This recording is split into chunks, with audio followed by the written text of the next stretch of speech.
Hola, ¿qué tal? Buenas tardes a todos. Vamos a continuar con el estudio bíblico del día de hoy. Vamos a continuar con el segundo libro de Reyes. Estamos con el capítulo número 2. Faltó una parte, así que vamos a concluir con la parte que continúa. Y vamos a ver el capítulo número 1, que era la muerte de Ocosías, que ahora va a aparecer el hermano como rey. Wilmer León Saltarín, bendiciones hermanos, gracias por estar. Entonces, en el segundo libro de Reyes, vemos que aparece Ocosías, que cae enfermo porque había caído de una ventana de un lugar alto, y vemos que envía gente a consultar a Ecrón, a Baal Zebú. Entonces, a todo esto, vemos que acá aparece Elías, y Elías viene a preguntarle por qué, habiendo Dios en Israel, se va a consultar a Baal Zebú. Entonces, lo que hacen es le envían gente, hombres de 50, que eran generales, van para matarlo, o por lo menos para amenazarlo, y vemos que lo que hace Elías es que hace que caiga fuego del cielo y mata a estos hombres. Esto sucede 2 veces. Bueno, a todo esto vamos con que acá, por esto llamamos a Elías el profeta del fuego. Alicia Riquelmes, Alexander Mantillas, Lou Martínez, Daisy Alaba Ibardo, muchas gracias por estar, siempre ahí presentes, siempre ahí conectados. Bueno, la verdad que Ani Sánchez Quintana también ahí, muchas gracias por estar. Bueno, a todo esto vemos que se lo llama el profeta del fuego, porque Elías hace que descienda fuego del cielo. No es que él era un hombre que decimos, bueno, me enojo con este, un fuego para allá, el que se toca el ungido va a caerle fuego. Y este es el temor que quieren meter muchas personas para que no los critiquen, para que no los cuestionen. Muchas veces las personas terminan tomando estas cosas pensando de que si hablan mal de mí, a ustedes les va a caer fuego. Es totalmente falso esto. Vemos que Elías solo mostraba que dice, si soy varón de Dios, que descienda fuego del cielo. Lo que está queriendo decir es que si soy varón de Dios, que Dios ejecute o haga lo que tenga que hacer. Y daba la casualidad de que estaban en juicio y Dios ejecuta los juicios. Karina Jiménez, Lisi Torres, Julieta Guerra, muchas gracias por estar. Entonces, en el capítulo número 2, vemos que aparece ya Eliseo. Fíjense que en el versículo número 17 del capítulo 1 nos dice que murió conforme a la palabra de Jehová que le había dicho Elías, y en su lugar comienza a reinar Joram. Este es el que va a aparecer ahora, Joram. Acá estamos hablando de los reyes del norte. Ocosías es este rey que se había caído de un balcón o de la ventana y estaba enfermo y va a consultar a Baal Zebú. Elías lo reprende porque, como habiendo Dios en Israel, van a consultar a los demonios. Bueno, Dios empieza a ejecutar los juicios. Vemos que lo único que le queda es la muerte. Este es el hijo de Acab. Leo Carlevaro, ¿cómo andás, hermano? Luisito Magaña, ¿cómo andás, Luis de México? Gracias por estar.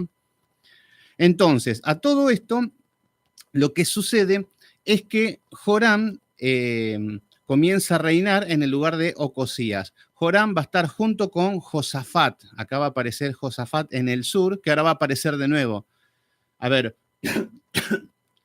ahora cuando aparezca Josafat vamos a recordar quién era. Un hombre de Dios, de la descendencia de David, bastante inocente, bastante que pecó de inocente, podríamos decir. ¿Se acuerdan que fue una guerra con Acab? Y que Acab lo hizo disfrazar de rey y él se disfrazó de un guerrero y lo había entregado. Bueno, es ese mismo que va a aparecer ahora nuevamente y lo vamos a ver nuevamente un poco inocente a este hombre. Pero bueno, esto vamos a verlo en un ratito. Bueno, en el capítulo número 2 vemos que aparece Elías y Eliseo. Eliseo lo sigue a todas partes a su maestro, a Elías, y les dice que ya le está avisando que un torbellino lo iba a llevar al cielo. Ya Elías le estaba diciendo a Eliseo, ya sabían lo que iban a pasar. Y se van junto a Gilgal. Gilgal era el lugar donde estaba el tabernáculo de reunión, cuando luego de terminar la gira en el desierto. En el versículo número 2 le dice, me voy a ir a Betel, quédate acá. Y lo que le dice Elías a Eliseo, Eliseo, perdón, a Elías le dice, no, no te dejaré. Y se van juntos a Betel. Betel significa casa de Dios, aunque Betel era una sinagoga de Satanás, porque había un becerro al cual todos estaban adorando en lugar de ir a Jerusalén. Pero Betel significa espiritualmente casa de Dios. Yoli Gallegos, bendiciones. Mario Rosa, ¿cómo estás? ¿Todo bien?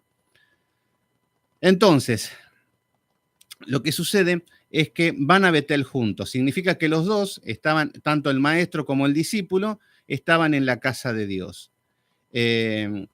Después le vuelve a decir que se van a Jericó. Elías le dice a Eliseo, quédate acá, yo me voy a Jericó. Y le dice, no te dejaré. Se van los dos a Jericó. Jericó representa derribar los muros, derribar el pecado, conquistar la tierra prometida. Esto es lo que significa Jericó. Luego se van al Jordán, los dos juntos.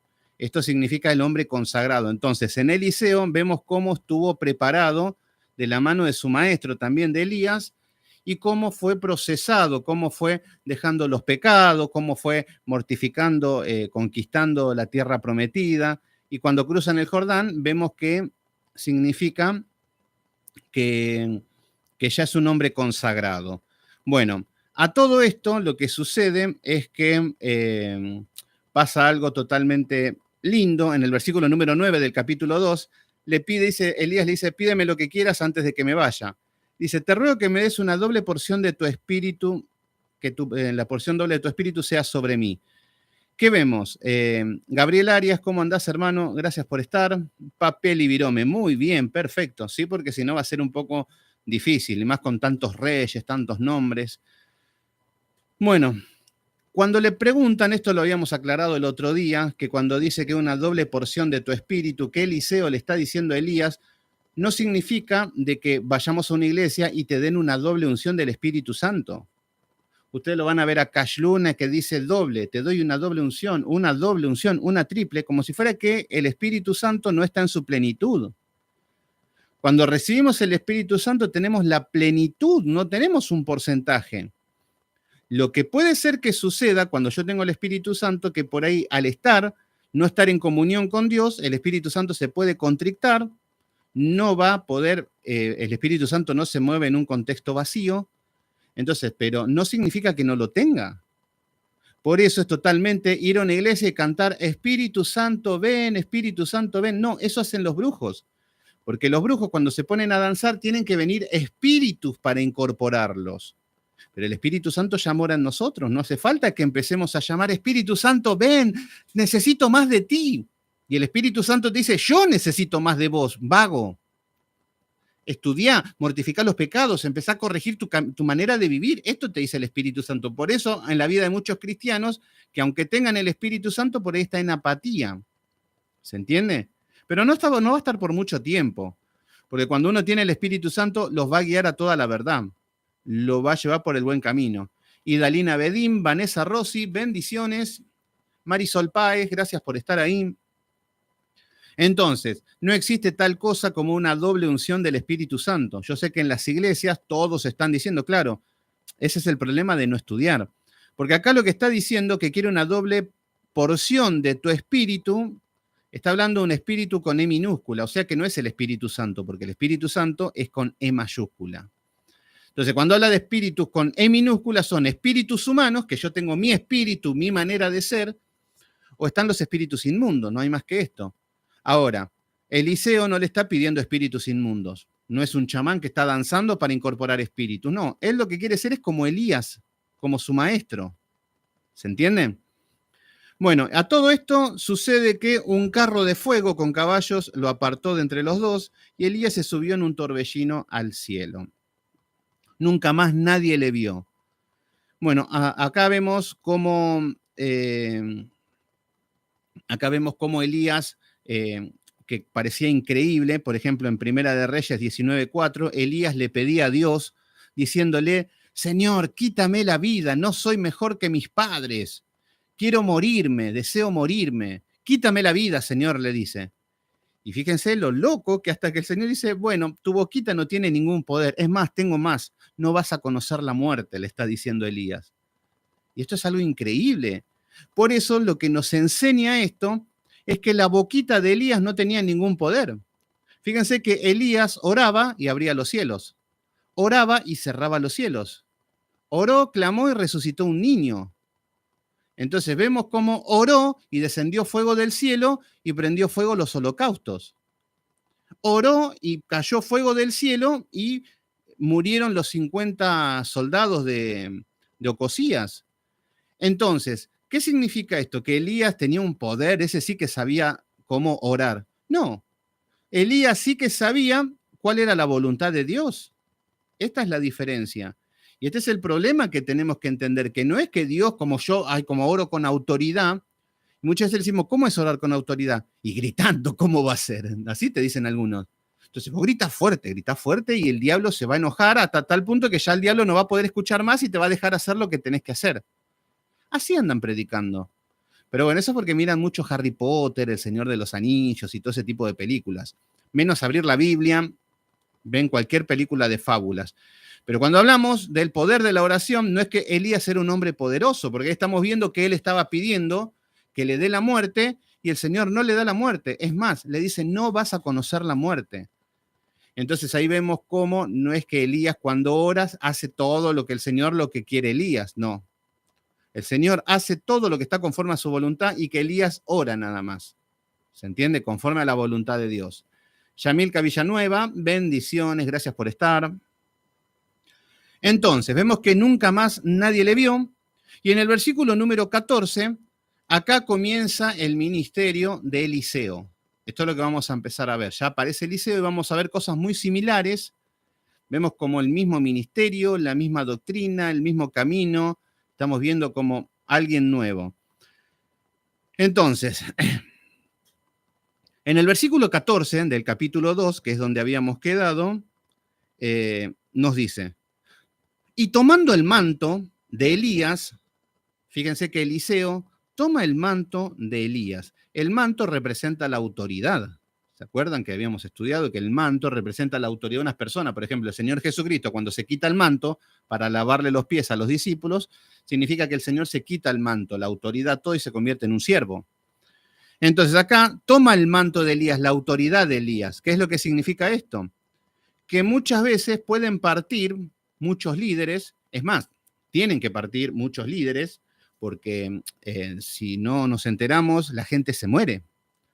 Yo sé que hay iglesias que dicen, no, porque cuando estamos a punto de morir oramos y se sanan. Bueno, sí, habrían gente de 500 años, de 800 años. Pero lo que tenemos que entender es que la gente muere, tiene una vida útil. Y los líderes también.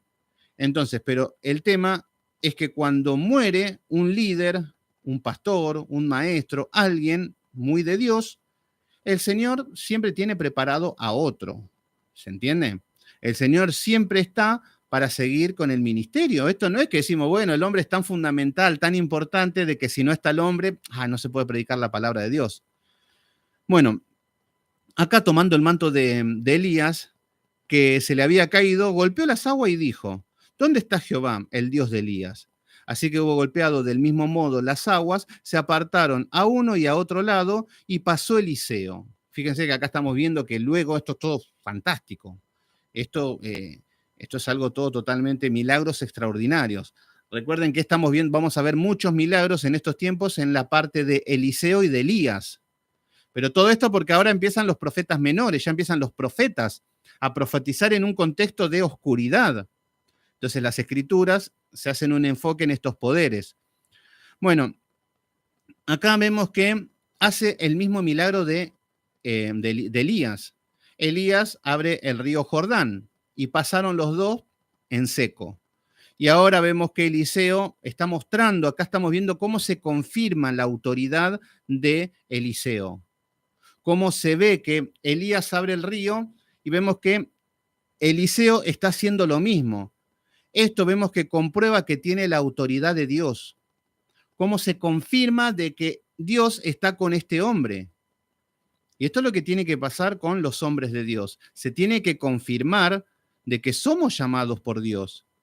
Y no estoy hablando de abrir el mar rojo o salir volando en un carro de fuego. No estoy hablando de esas locuras porque no van a suceder. Pero sí que estoy hablando que se va a confirmar de que Dios está con nosotros. Entonces, acá vemos que, confirmado, Eliseo es un varón de Dios. Versículo número 15. Viéndole los hijos de los profetas que estaban en Jericó, atento con esto, porque acá están en Jericó. ¿Se entiende? ¿Se acuerdan que cuando veíamos el río Jordán, estaba el río Jordán y cruzaban y ya estaba Jericó para ir a tomarlo? Bueno, acá habían hombres, los profetas, los hijos de los profetas que estaban en Jericó al otro lado, dijeron, el espíritu de Elías reposó sobre Eliseo. Fíjense lo que ven, esto lo que estamos viendo es que saben que Eliseo tiene la autoridad de Elías. Esto es lo que están viendo. Está confirmado de que Eliseo no es un chanta, que Eliseo no es un hombre que soñó que iba a ser pastor. Entonces justo estaba en el momento y como no estaba Elías, ahí está. Como en un tiempo donde yo estaba haciendo estudios bíblicos en una iglesia pentecostal, y da la casualidad de que muere un anciano al que quería mucho yo. Era una persona muy allegada, por ahí no tenía un gran conocimiento, pero era un hombre muy sincero con las cosas de Dios. Muere este anciano y de la noche a la mañana habían como 5 pastores que de la nada, pastores, hombres que querían ser pastores que de la noche a la mañana estaban yendo a la iglesia. ¿Qué es lo único que querían? Un cargo. Lo único que querían era ocupar un lugar de una persona que ya no estaba. Y así hay miles de aves de rapiña que están así esperando que alguien caiga para tomar el lugar. Pero acá vemos que está confirmado que Eliseo era un hombre con la autoridad de Dios y que era el sucesor de Elías. Hola Luisa de la Cruz, Felipe, ¿cómo andás hermano querido? Gracias por estar ahí. Entonces, acá nos dice el espíritu de Elías reposó sobre Eliseo. ¿Qué significa esto? Estos hombres ven que Eliseo no está Elías, pero que está Eliseo y van a servir a Eliseo. Esto es lo que significa. Una cuestión de sucesión, lo mismo que cuando muere Moisés, Josué dice, yo voy a ser el líder, nadie me va a creer, nadie, bueno, Dios va a estar con vos y Dios confirmó que Josué era un hombre de Dios. Por eso un ministerio tiene que estar avalado por Dios. Tiene que saber de que este hombre tiene dirección, de que este hombre sabe hacia dónde va, de que Dios está con él. Y todo eso sí, enseñamos sana doctrina. De otra manera, medio complicado, nos vamos a convertir en falsos profetas. Freddy Delgado, ¿cómo andás, hermano querido? Gracias por estar ahí, un gran cantante ahí. Bueno, acá vemos que cuando estos hombres vieron que el espíritu de Elías reposa sobre Eliseo, vinieron a recibirle y se postraron delante de él. ¿Qué significa esto? Estamos viendo cómo estos hombres que estaban en sintonía con Dios, lo que dicen es, ahora vamos a seguir escuchando a Eliseo. Dios nos ha dado un nuevo profeta. Entonces, estos hombres vemos que comienzan a servir a Eliseo. Versículo número 16. Y dijeron, he aquí con tus siervos 50 varones fuertes. Fíjense que le están diciendo a Eliseo, acá tenemos 50 hombres fuertes. Y fíjense lo que le dicen. Vayan ahora y busquen a tu Señor. Quizás lo haya levantado el Espíritu de Jehová y lo ha echado en algún monte o en algún valle. Y les dijo, no envíes a nadie. ¿Qué significa esto? Estos hombres, después de todo lo que acontece, que vieron que Eliseo se fue como loco, se fue por el cielo, esto es una locura, se fue en un torbellino, y lo que le están diciendo estos discípulos, estos hijos de profeta, le está diciendo, mira Eliseo, acá pasó algo. Acá tenemos 50 hombres fuertes y vamos a empezar a buscar a Elías. Por ahí el Señor lo levantó y lo arrojó en algún lado. Fíjense en la mente de estos hombres. Ellos pensaban de que fue como una especie de un viento donde el Señor lo revolvió y lo tiró por algún lado. Porque eran lo que sus ojos veían. Vieron que Elías se fue al cielo. Es una cosa de loco esto. Pero bueno, y vemos que él les dijo, no envíes. Eliseo sabía que se fue con el Señor, ya estaba en sintonía. Pero estos hombres no. Versículo número 17. Más, ellos importunaron hasta que avergonzándose dijo, enviad. Fíjense que ellos estaban, no, dale, vamos a buscar a Elías, que seguramente, capaz que está colgado en un árbol, vamos a buscar a Elías, que seguramente el torbellino, y acá estamos todos para buscarlo. Sí, tiene que estar en algún lado, Elías. Y vemos que Eliseo, avergonzándose, diciendo, bueno, muchachos, si los hace feliz, si quieren ir, vayan. Es como decir, bueno, si tanto quieren ir a buscar, vayan, avergonzándose, porque ella sabía que se había ido con Dios.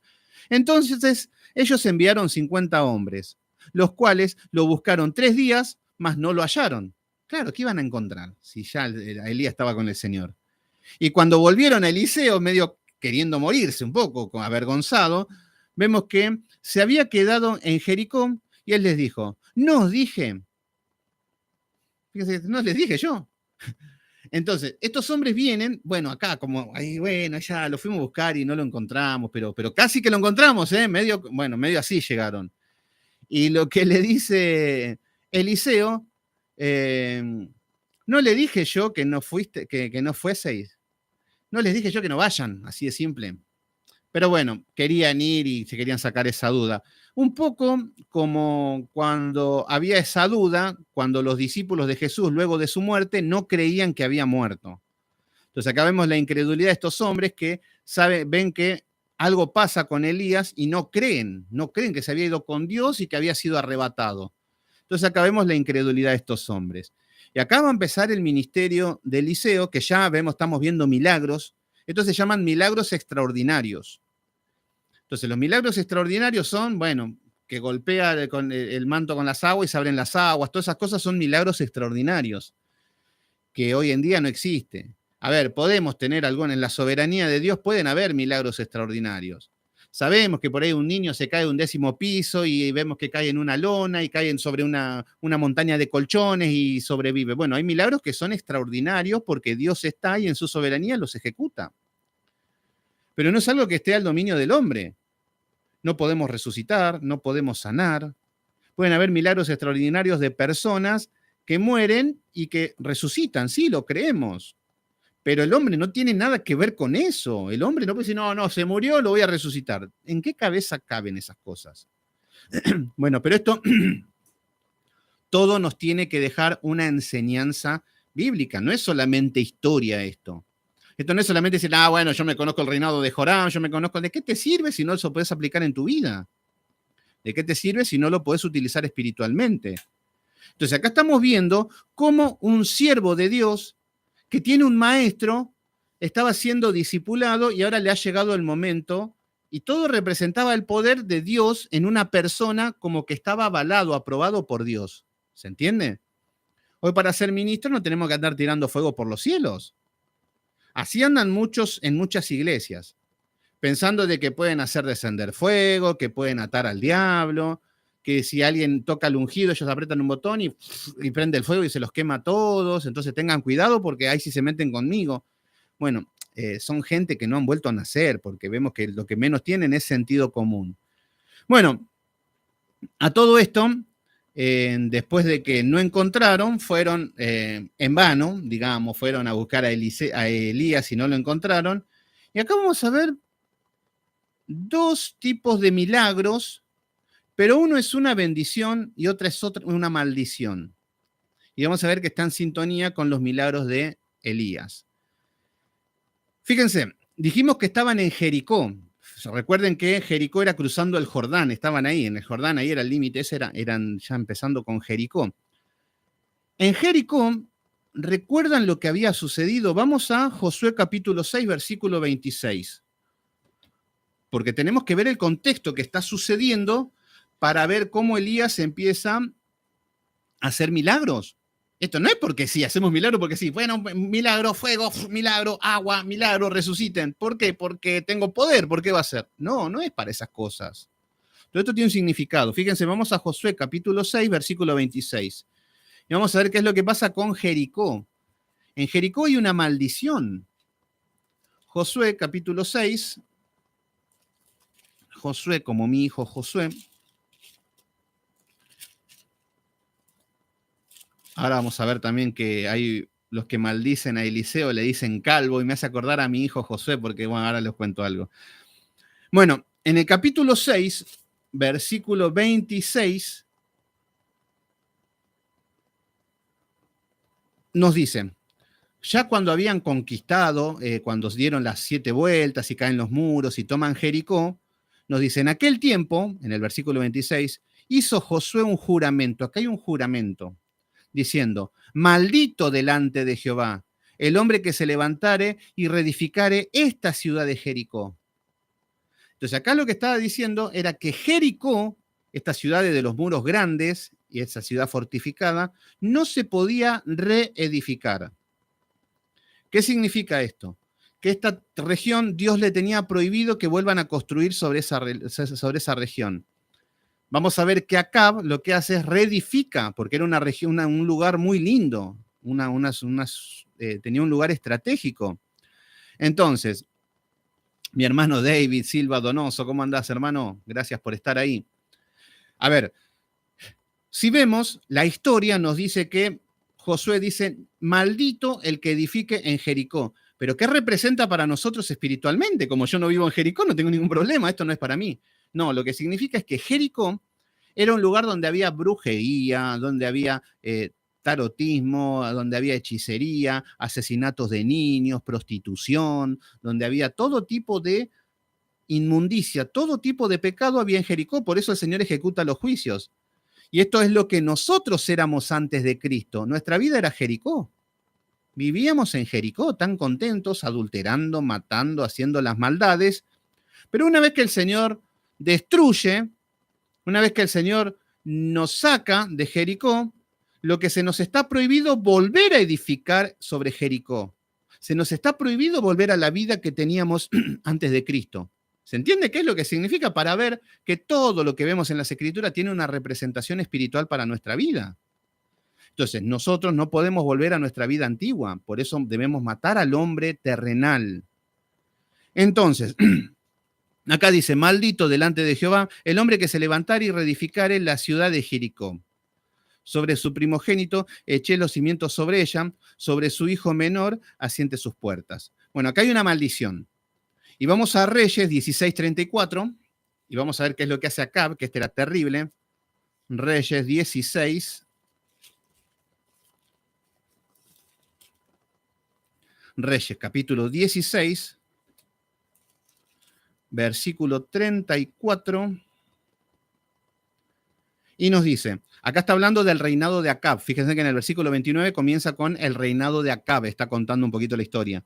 Y en el versículo 34 del capítulo 16 dice, en su tiempo, y él, de Betel, reedificó Jericó.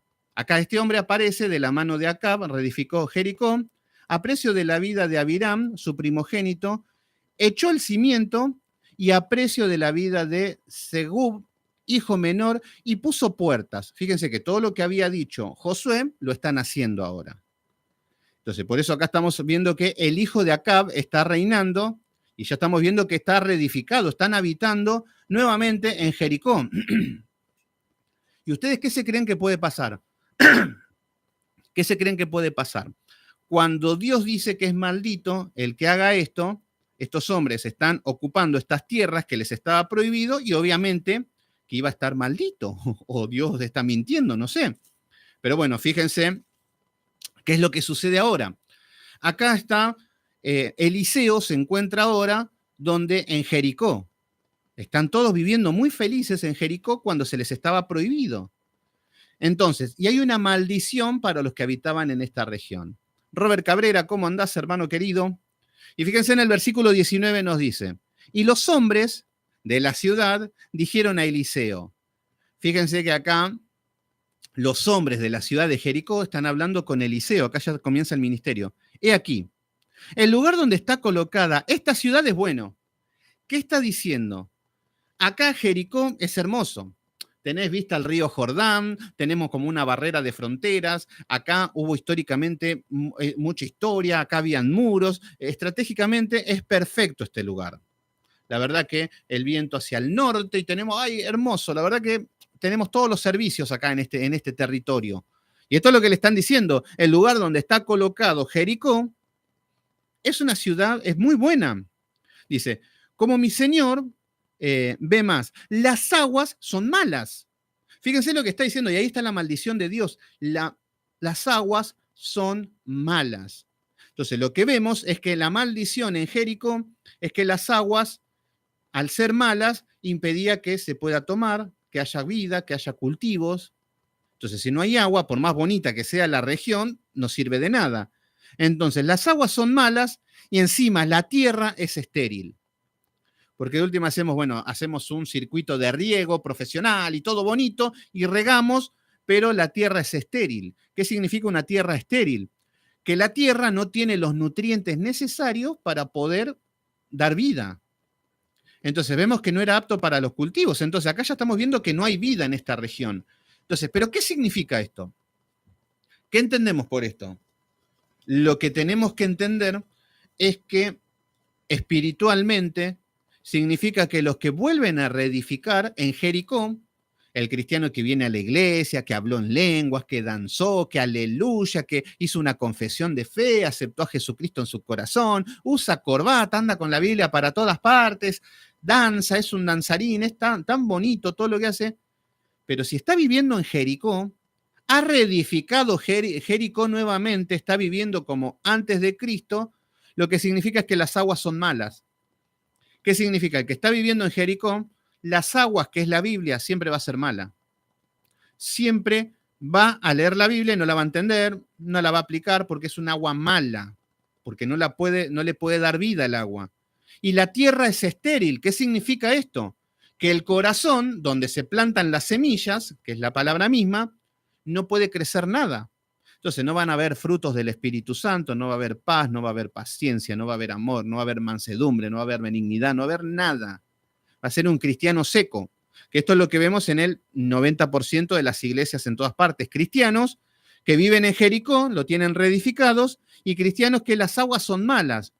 Porque el que vive en Jericó no va a ir a una iglesia donde se le está enseñando el error, el pecado, la corrección. No. El que vive en Jericó va a ir a la iglesia de Dante Gebel, a la iglesia de Maldonado, a la iglesia donde la paso bomba.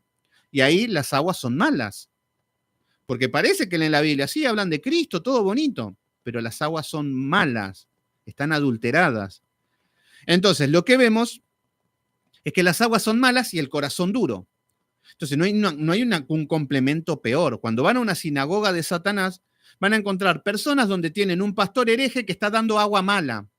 No te dicen qué tenés que corregir, no te dicen cómo tenés que caminar, cómo tenés que obedecer, no te dicen nada, el agua es mala. Si no te dan el conocimiento de Dios, si no te apacientan con ciencia y con inteligencia, las aguas son malas. Y a todo esto le sumamos que encima que las aguas son malas, tengo un corazón duro, peor. Y ahí tenemos la religión moderna. Bueno, esto lo vemos a lo largo de toda la historia. Entonces, la tierra es estéril. Entonces, esta es la situación. Le dicen estos moradores de Jericó, le dicen a Eliseo, mirá, las aguas son malas y la tierra es estéril. Es muy bonita la ciudad, pero está maldita. Versículo número 20. Entonces, y acá tendríamos que preguntarnos que ellos estaban advertidos. Ellos ya saben que lo que están viviendo ahí, que había una maldición. Solamente bastaba con leer Josué 6:26. Versículo número 20. Entonces él dijo, traedme una vasija de agua, una vasija nueva y poner en ella sal, perdón, dije agua, pero me adelanté. Entonces, tráeme una vasija nueva y poned en ella sal. Acá aparece la palabra sal.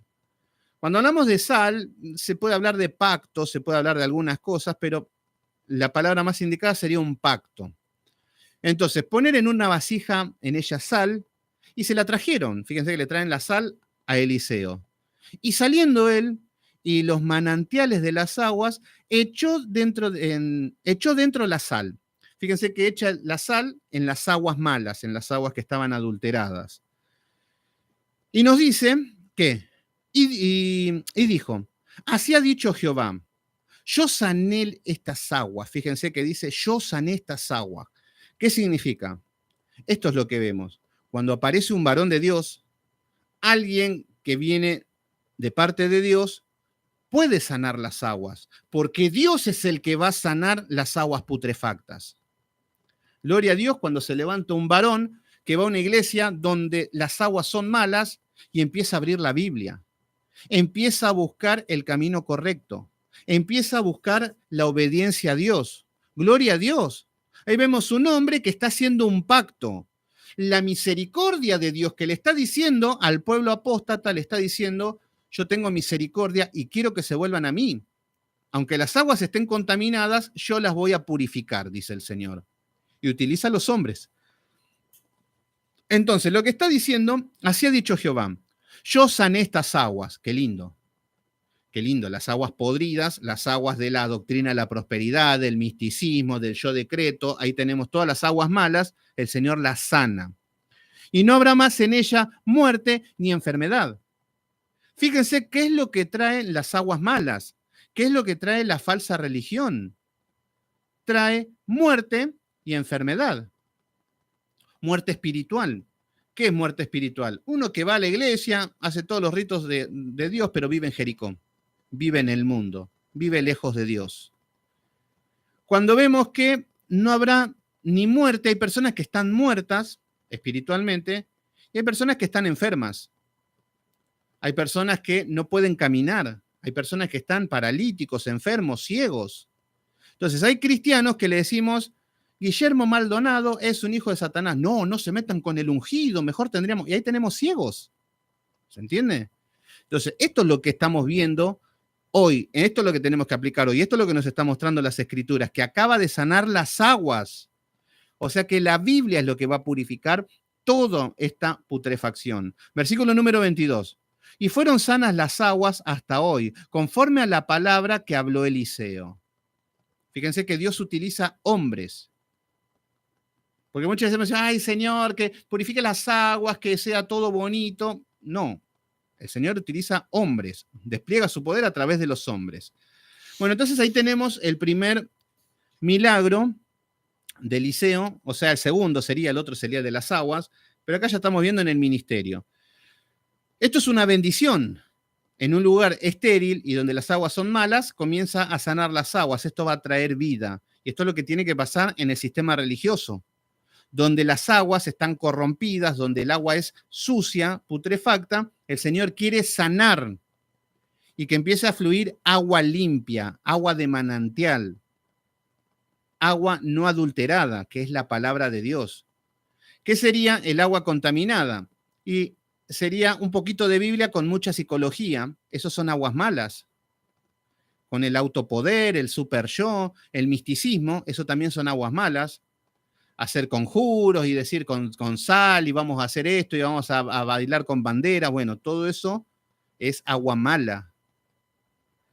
Bueno, versículo 23. Acá vamos a ver otro milagro. Acá podrían dividir los dos en la Biblia, los dos milagros, para que se entiendan cuando lo vean automáticamente que cada uno es un milagro.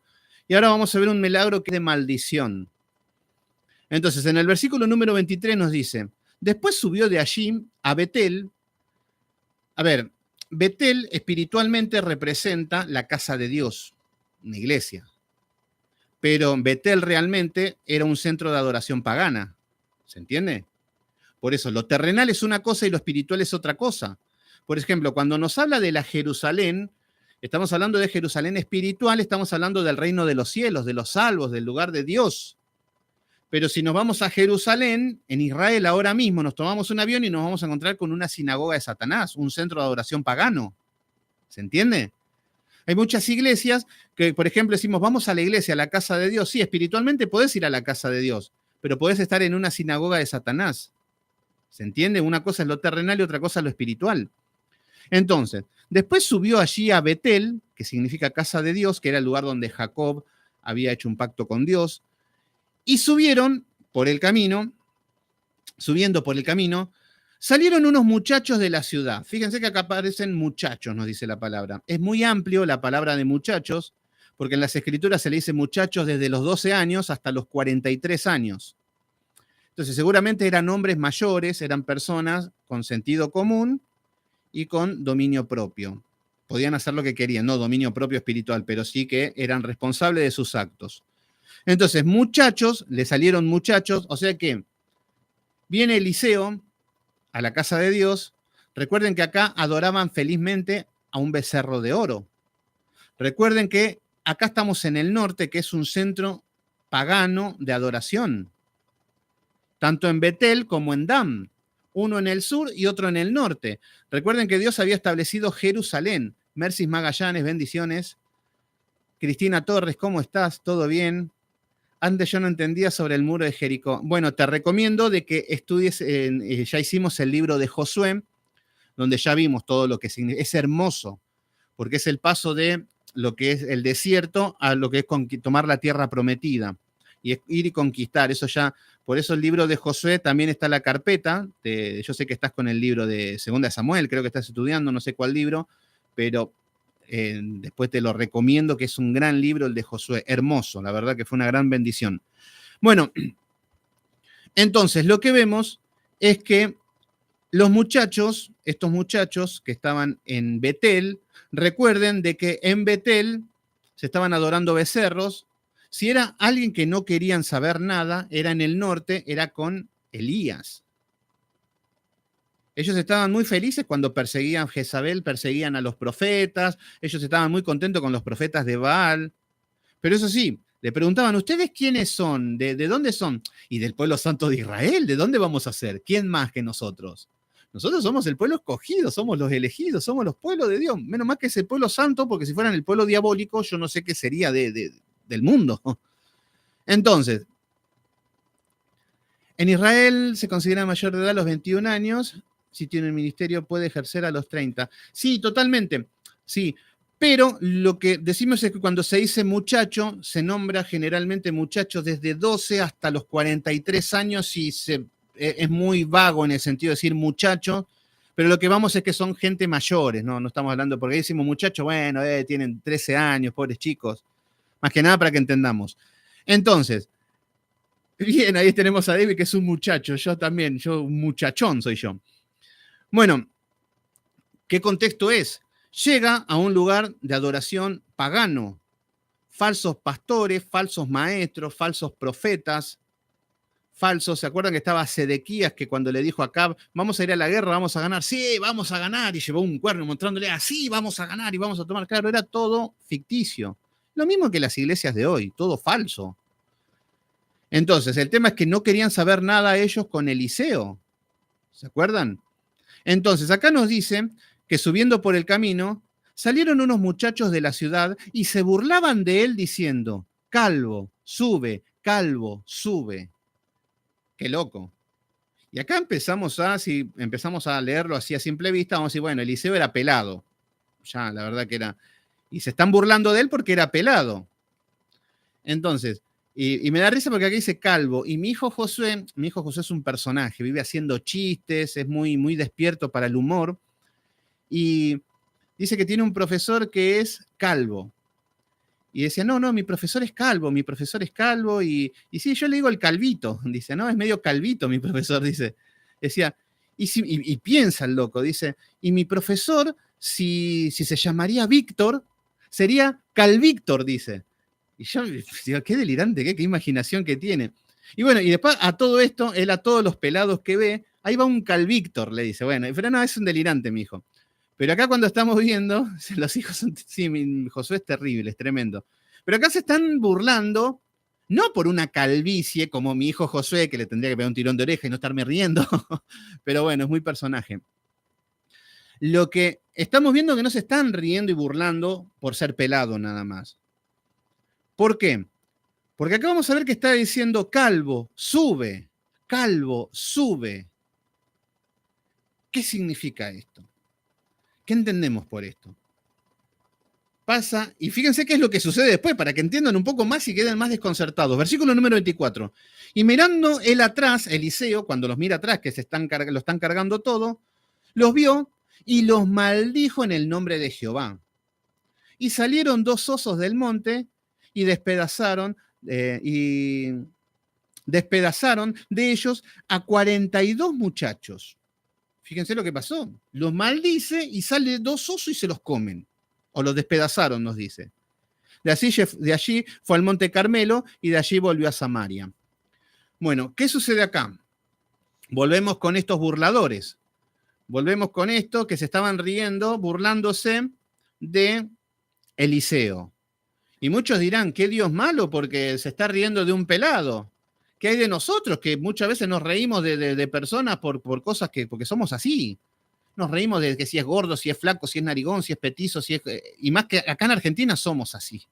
Por ahí no se hace con un odio, no se hace con una hazaña de hiriente, pero somos muy así, incluso con nosotros mismos. Los argentinos somos muy de hacernos humor con nosotros mismos, que estamos gordos, que estamos esto, Entonces, nosotros pensamos, entonces los argentinos estaríamos todos muertos. porque nos vivimos riendo de todo el mundo, y más se ríe de uno mismo la Argentina. Entonces, petizo, ¿qué es un petizo? Una persona que tiene poca estatura. Un petizo sería una persona que un enano. Entonces, en Argentina, y en Argentina hay chiste para todo. Hay chistes para todo. No sé, a los narigones, ya los saludan, hola, no, narigas nada, le dicen. Pero somos así. Por ahí no hay un odio de racismo. Por ahí si una persona se ve una persona muy rubia y lo van a cargar, le van a decir blanquito, le van a decir, pero no para herirlo y para que se sienta humillado. A veces sí, por ahí se llega a ese punto. Pero es muy así el argentino en esas cosas. Por eso, generalmente en todas partes del mundo no nos quieren, al argentino en sí, porque es muy de reírse de todo el mundo y hasta se cree como que es más vivo que todos, pero siempre termina siendo el más tonto, eso es lo que siempre sucede. Pero bueno, a lo que vamos es que estos hombres no se estaban burlando, como se burla un argentino de un gordito o de alguien si alguien fue caminando y se cayó, le hace un chiste con eso. No estábamos hablando de esto. ¿Por qué? Porque si no, Dios tendría que ejecutar un juicio por decirle calvo y acá es donde podrían aparecer los profetas. Ay de ustedes si me dicen narigón, si me dicen feo, si me dicen, ay de ustedes si me dicen hereje. Bueno, no estamos hablando de esto. Ahora con el bullying ya me tienen cansado. Hoy con esta generación de cristal, todo el mundo se ofende de todo. El bullying. Hoy todo el mundo están poniendo leyes para que nadie se ría de nadie. Hoy en Argentina está prohibido reírse de todos. Y esto estoy totalmente en contra de esto. ¿Por qué?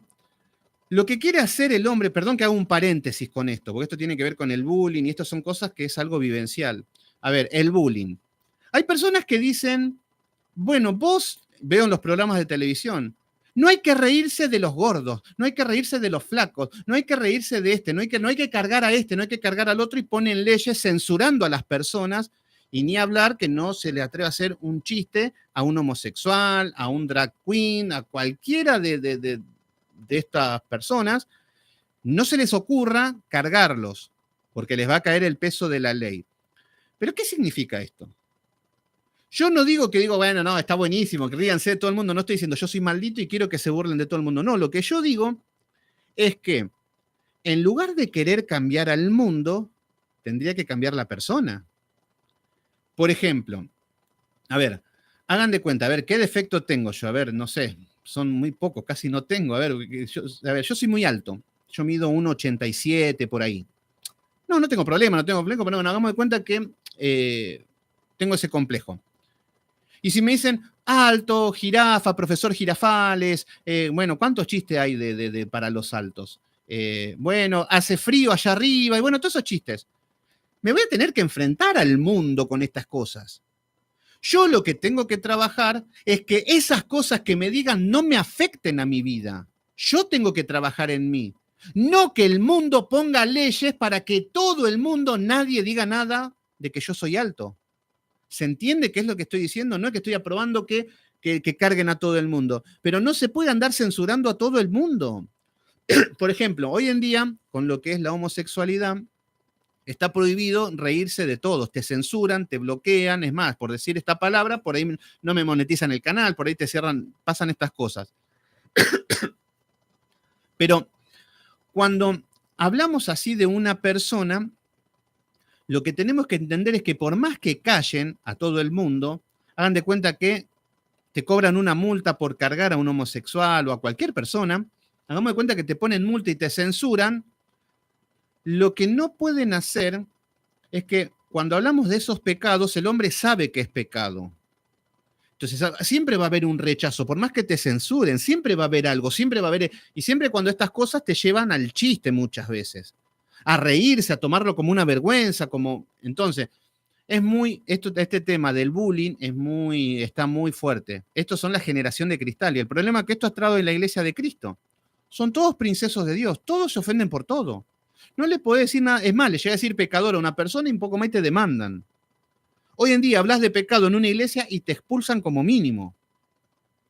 Entonces, bueno, es todo un tema que lo dejamos ahí de lado, pero acá lo que vemos es que estamos tratando de identificar de que estas personas que se burlaban, que eran muchachos, 30, 40 años, supongan, y le decían calvo, sube calvo. y vino un oso y los despedazó a todos. Y acá estamos viendo hasta el mismo juicio, como que cuando Elías, ¿se acuerdan cuando Ocosías le envía 50 hombres para amenazar a Elías, para matarlo? Y Elías dice, si soy varón de Dios, que descienda fuego del cielo, y se los quemó a todos. Y acá estamos viendo un juicio igual, estamos viendo la misma escuela. Pero ¿qué significa esto? Acá lo que tenemos que entender es cómo era el chiste que estaban haciendo. ¿En qué se basaba? No porque era pelado, no porque era gordo, no porque era viejo, no porque, no sé, lo que sea. Porque acá está diciendo, se burlaban de él diciendo, calvo, sube. ¿Qué significa esto? Ellos odiaban a Elías. Ellos no querían saber nada con Elías. Por ende, tampoco querían saber nada con Eliseo, porque este viene con la misma filosofía de Eliseo. Tampoco queremos saber nada. ¿Y cómo se fue Elías? ¿Cuál era la noticia de último momento en toda esta región? Que Elías se había sido arrebatado al cielo en un torbellino. Entonces, ¿qué es lo que decían todos estos falsos profetas, jóvenes, muchachos, religiosos? Por fin se fue Elías, por fin se lo llevó Dios. Por fin Dios escuchó mis oraciones. A ese Elías que no lo aguanto, que se vaya nada más, que se vaya con el Señor ya. Basta, basta de tormentos. Entonces, cuando le están diciendo a Eliseo, calvo, sube, vos también, Eliseo, andate con Elías, andate al cielo. Entonces, ¿qué significa esto? Que no era una cargada por la calvicie. Le estaban diciendo calvo como algo despectivo del pelo, como algo tonto que podría quedar a un costado, pero están diciendo andate, subí, andate con Elías, andate al cielo con Dios. Acá no te queremos. ¿Se entiende? Entonces, lo que vemos es que estas personas eran idólatras. Vemos que estas personas reciben una maldición. Acá lo que vemos es que aparecen dos osos y despedazaron a 42 jóvenes. A ver, cuando nos dice que despedazó a 42 jóvenes, se ve que habían más. Por ahí habían 100 jóvenes, no sé, no nos dice, pero si los osos despedazaron 42 jóvenes, muchachos, esto significa que Dios ejecuta un juicio. ¿Por qué? Porque Dios, a ver, este profeta llevaba palabra de Dios. Estos sí que realmente se estaban metiendo con Dios. Estos hombres estaban dando la palabra y estos hombres decidieron toda su vida vivir en idolatría, seguir a todos los profetas de Baal, vivir como quieren. Y acá estamos viendo de que Dios tiene que dar un juicio justo, ejecutar un juicio por misericordia al pueblo que estaba sumergido en la apostasía. Entonces, esto tenía que llamar la atención. El objetivo de estas cosas no era porque, bueno, Dios es malo y los castigó y punto. No, no, no. La misericordia de Dios está diciendo, despiértense, miren lo que le pasó a estos hombres. ¿Se entiende? Y muchas veces el Señor ejecuta los juicios así. Por ahí en una iglesia hay un hombre que decide vivir su vida en pecado, vivir como quiere, y termina mal. Y es un aviso para la iglesia. Fíjense lo que le pasó a este hombre por vivir así. Fíjense lo que es jugar con el pecado, lo que es coquetear con el pecado. Ustedes eligen si quieren seguir el camino de este hombre o se vuelven a sus caminos. Y esto es lo que está tratando de hacer Eliseo. Esto es lo que es el mensaje de Dios. Entonces, está haciendo exactamente lo mismo o algo parecido que echar fuego del cielo. Entonces, Leo Martínez mide 1,60 casi, mi esposo 1,85 y jugamos con eso. Sí, y bueno, ahí está lindo el humor. El humor, pasa que uno tiene que saber cuando hay una hazaña, cuando hay algo de malicia en el humor, porque hay personas que utilizan el humor para desprestigiarte, para humillarte, para dejarte por el suelo. Entonces, ¡ay! Y te sacan un error para avergonzarte delante de todo. Y eso está mal. Eso está mal. Entonces, pero sí tener humor, a veces reírnos de uno mismo, es que cuando no hay nada peor que el que se enoja. Por eso esta generación de cristal que se enoja por todo. Yo tengo un lema, el que se enoja pierde. Así que mis hermanos queridos, el que se enoja pierde. ¿Cómo es esto? Va a venir un cristianoide y te va a empezar a pinchar, te va a empezar a dar, te va a empezar a hostigar, no lo vas a aguantar y un día te vas a enojar y vas a reaccionar de una manera mala y perdiste. El que se enoja pierde. Por eso tenemos que tener dominio propio, tener paciencia, respirar, salir afuera. Mañana será otro día, Señor, dame paciencia. De esto se trata. Bueno, y ahora comenzamos con el capítulo número 3. Y vamos a ver lo que es el reinado de, ¿se acuerdan que estaba Ocosías, que era el que cayó del balcón y que mandó a los 50 hombres y Elías hizo caer fuego del cielo? Bueno, ahora está el hermano como rey. Una vez que muere este hombre que estaba postrado en la cama, en el capítulo número 3 nos dice, Joram, hijo de Acab, este también era hijo de Acab, comenzó a reinar en Samaria. Recuerden que Samaria era la capital de Israel. Siempre estamos viendo en el norte. En el norte era todo un rock and roll que ni se imaginan. Era de lo peor esto. Idólatra y pagano. Lo que representa Jerusalén es la iglesia, los cristianos salvos, santos, o que están en el lugar correcto adorando. No digo cristianos salvos porque tampoco estaban todos salvos los de Judá, pero estaban en el lugar correcto de adoración. Estaban los levitas. Pero en el norte ya estamos viendo la religión falsa. Y esto es lo que estamos viendo. Si te vas a una iglesia de Maldonado, estás en el norte, estás en Israel, estás en Samaria. Si te vas a la iglesia de no sé, por ejemplo, de Dante Gebel, estás yendo a las iglesias del norte. ¿Se entiende? Te está yendo a Israel. Si te vas a una iglesia de Paul Washer, si te vas a una iglesia de Bonnie Lozano, estás yendo a un lugar correcto de adoración. Ahora, ¿pueden haber gente mala? Sí, porque hay gente que tiene un corazón duro, pero están en el lugar correcto de adoración, están haciendo lo correcto, lo que Dios manda. Y eso es lo que tenemos que entender. Bueno, entonces, acá estamos viendo que comenzó a reinar en Samaria sobre el año de 18 del rey Josafat, el rey de Judá. ¿Quién era Josafat? Josafat, este estaba en el sur. ¿Se acuerdan que Josafat estaba en el sur y que Acab, muy vivo, muy perverso, había una alianza? Este hombre era temeroso de Dios, Josafat. Josafat era un hombre que consultaba a Dios, que había sacado la idolatría, todos los sodomitas, había hecho muchas cosas buenas, pero en un momento hicieron alianzas con Acab. ¿Por qué? Porque la hija de Josafat se casa con el hijo de Acab. Y se acuerdan que habíamos dicho, hay que tener a Jezabel de suegra, y Acab. Bueno, habían hecho alianzas. Tienen un problema con el rey de... Ay, ya me olvidé del rey. Esperen un segundito que ya les digo. Que había una guerra con... Ya les digo. Era una guerra con los sirios, creo que eran. Creo que... A ver, ya les digo. Acontecía que el tercer año... Sí, los sirios. Ahí están. Los sirios. Estos eran los que... Bueno, no quiero ir porque son muchas guerras, pero acá tenían una guerra con los sirios y acá habla con Josafat, hacen una alianza y van a la guerra. Sin consultar a Dios, así. Bueno, querían consultar a Dios. ¿Y qué es lo que había hecho?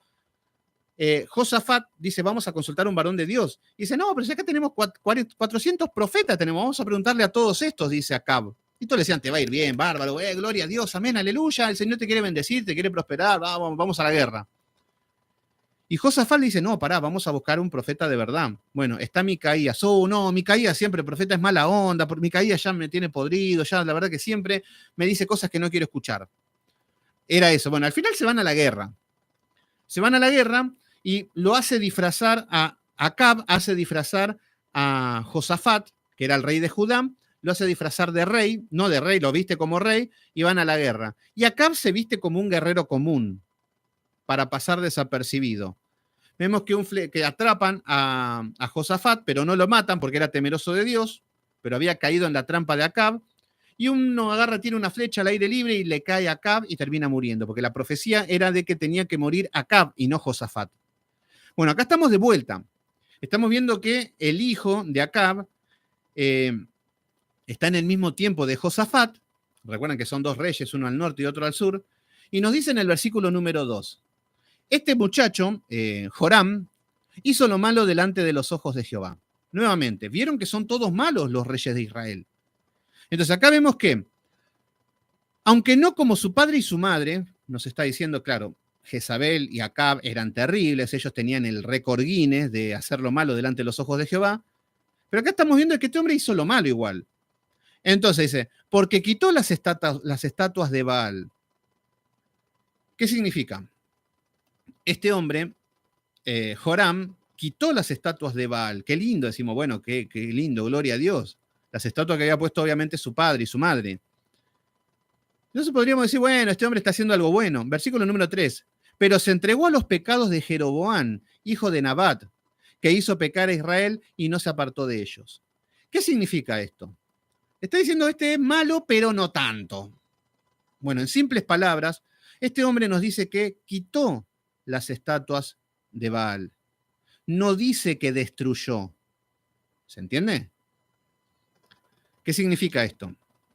Hagan de cuenta que yo tengo un pecado y vengo a Cristo y lo quito el pecado. Pero después de volverme a la iglesia lo tengo de nuevo. Entonces, muchas veces quitamos el pecado, pero después vuelve. Y la palabra nos dice destruir ese pecado, destruir esa idolatría.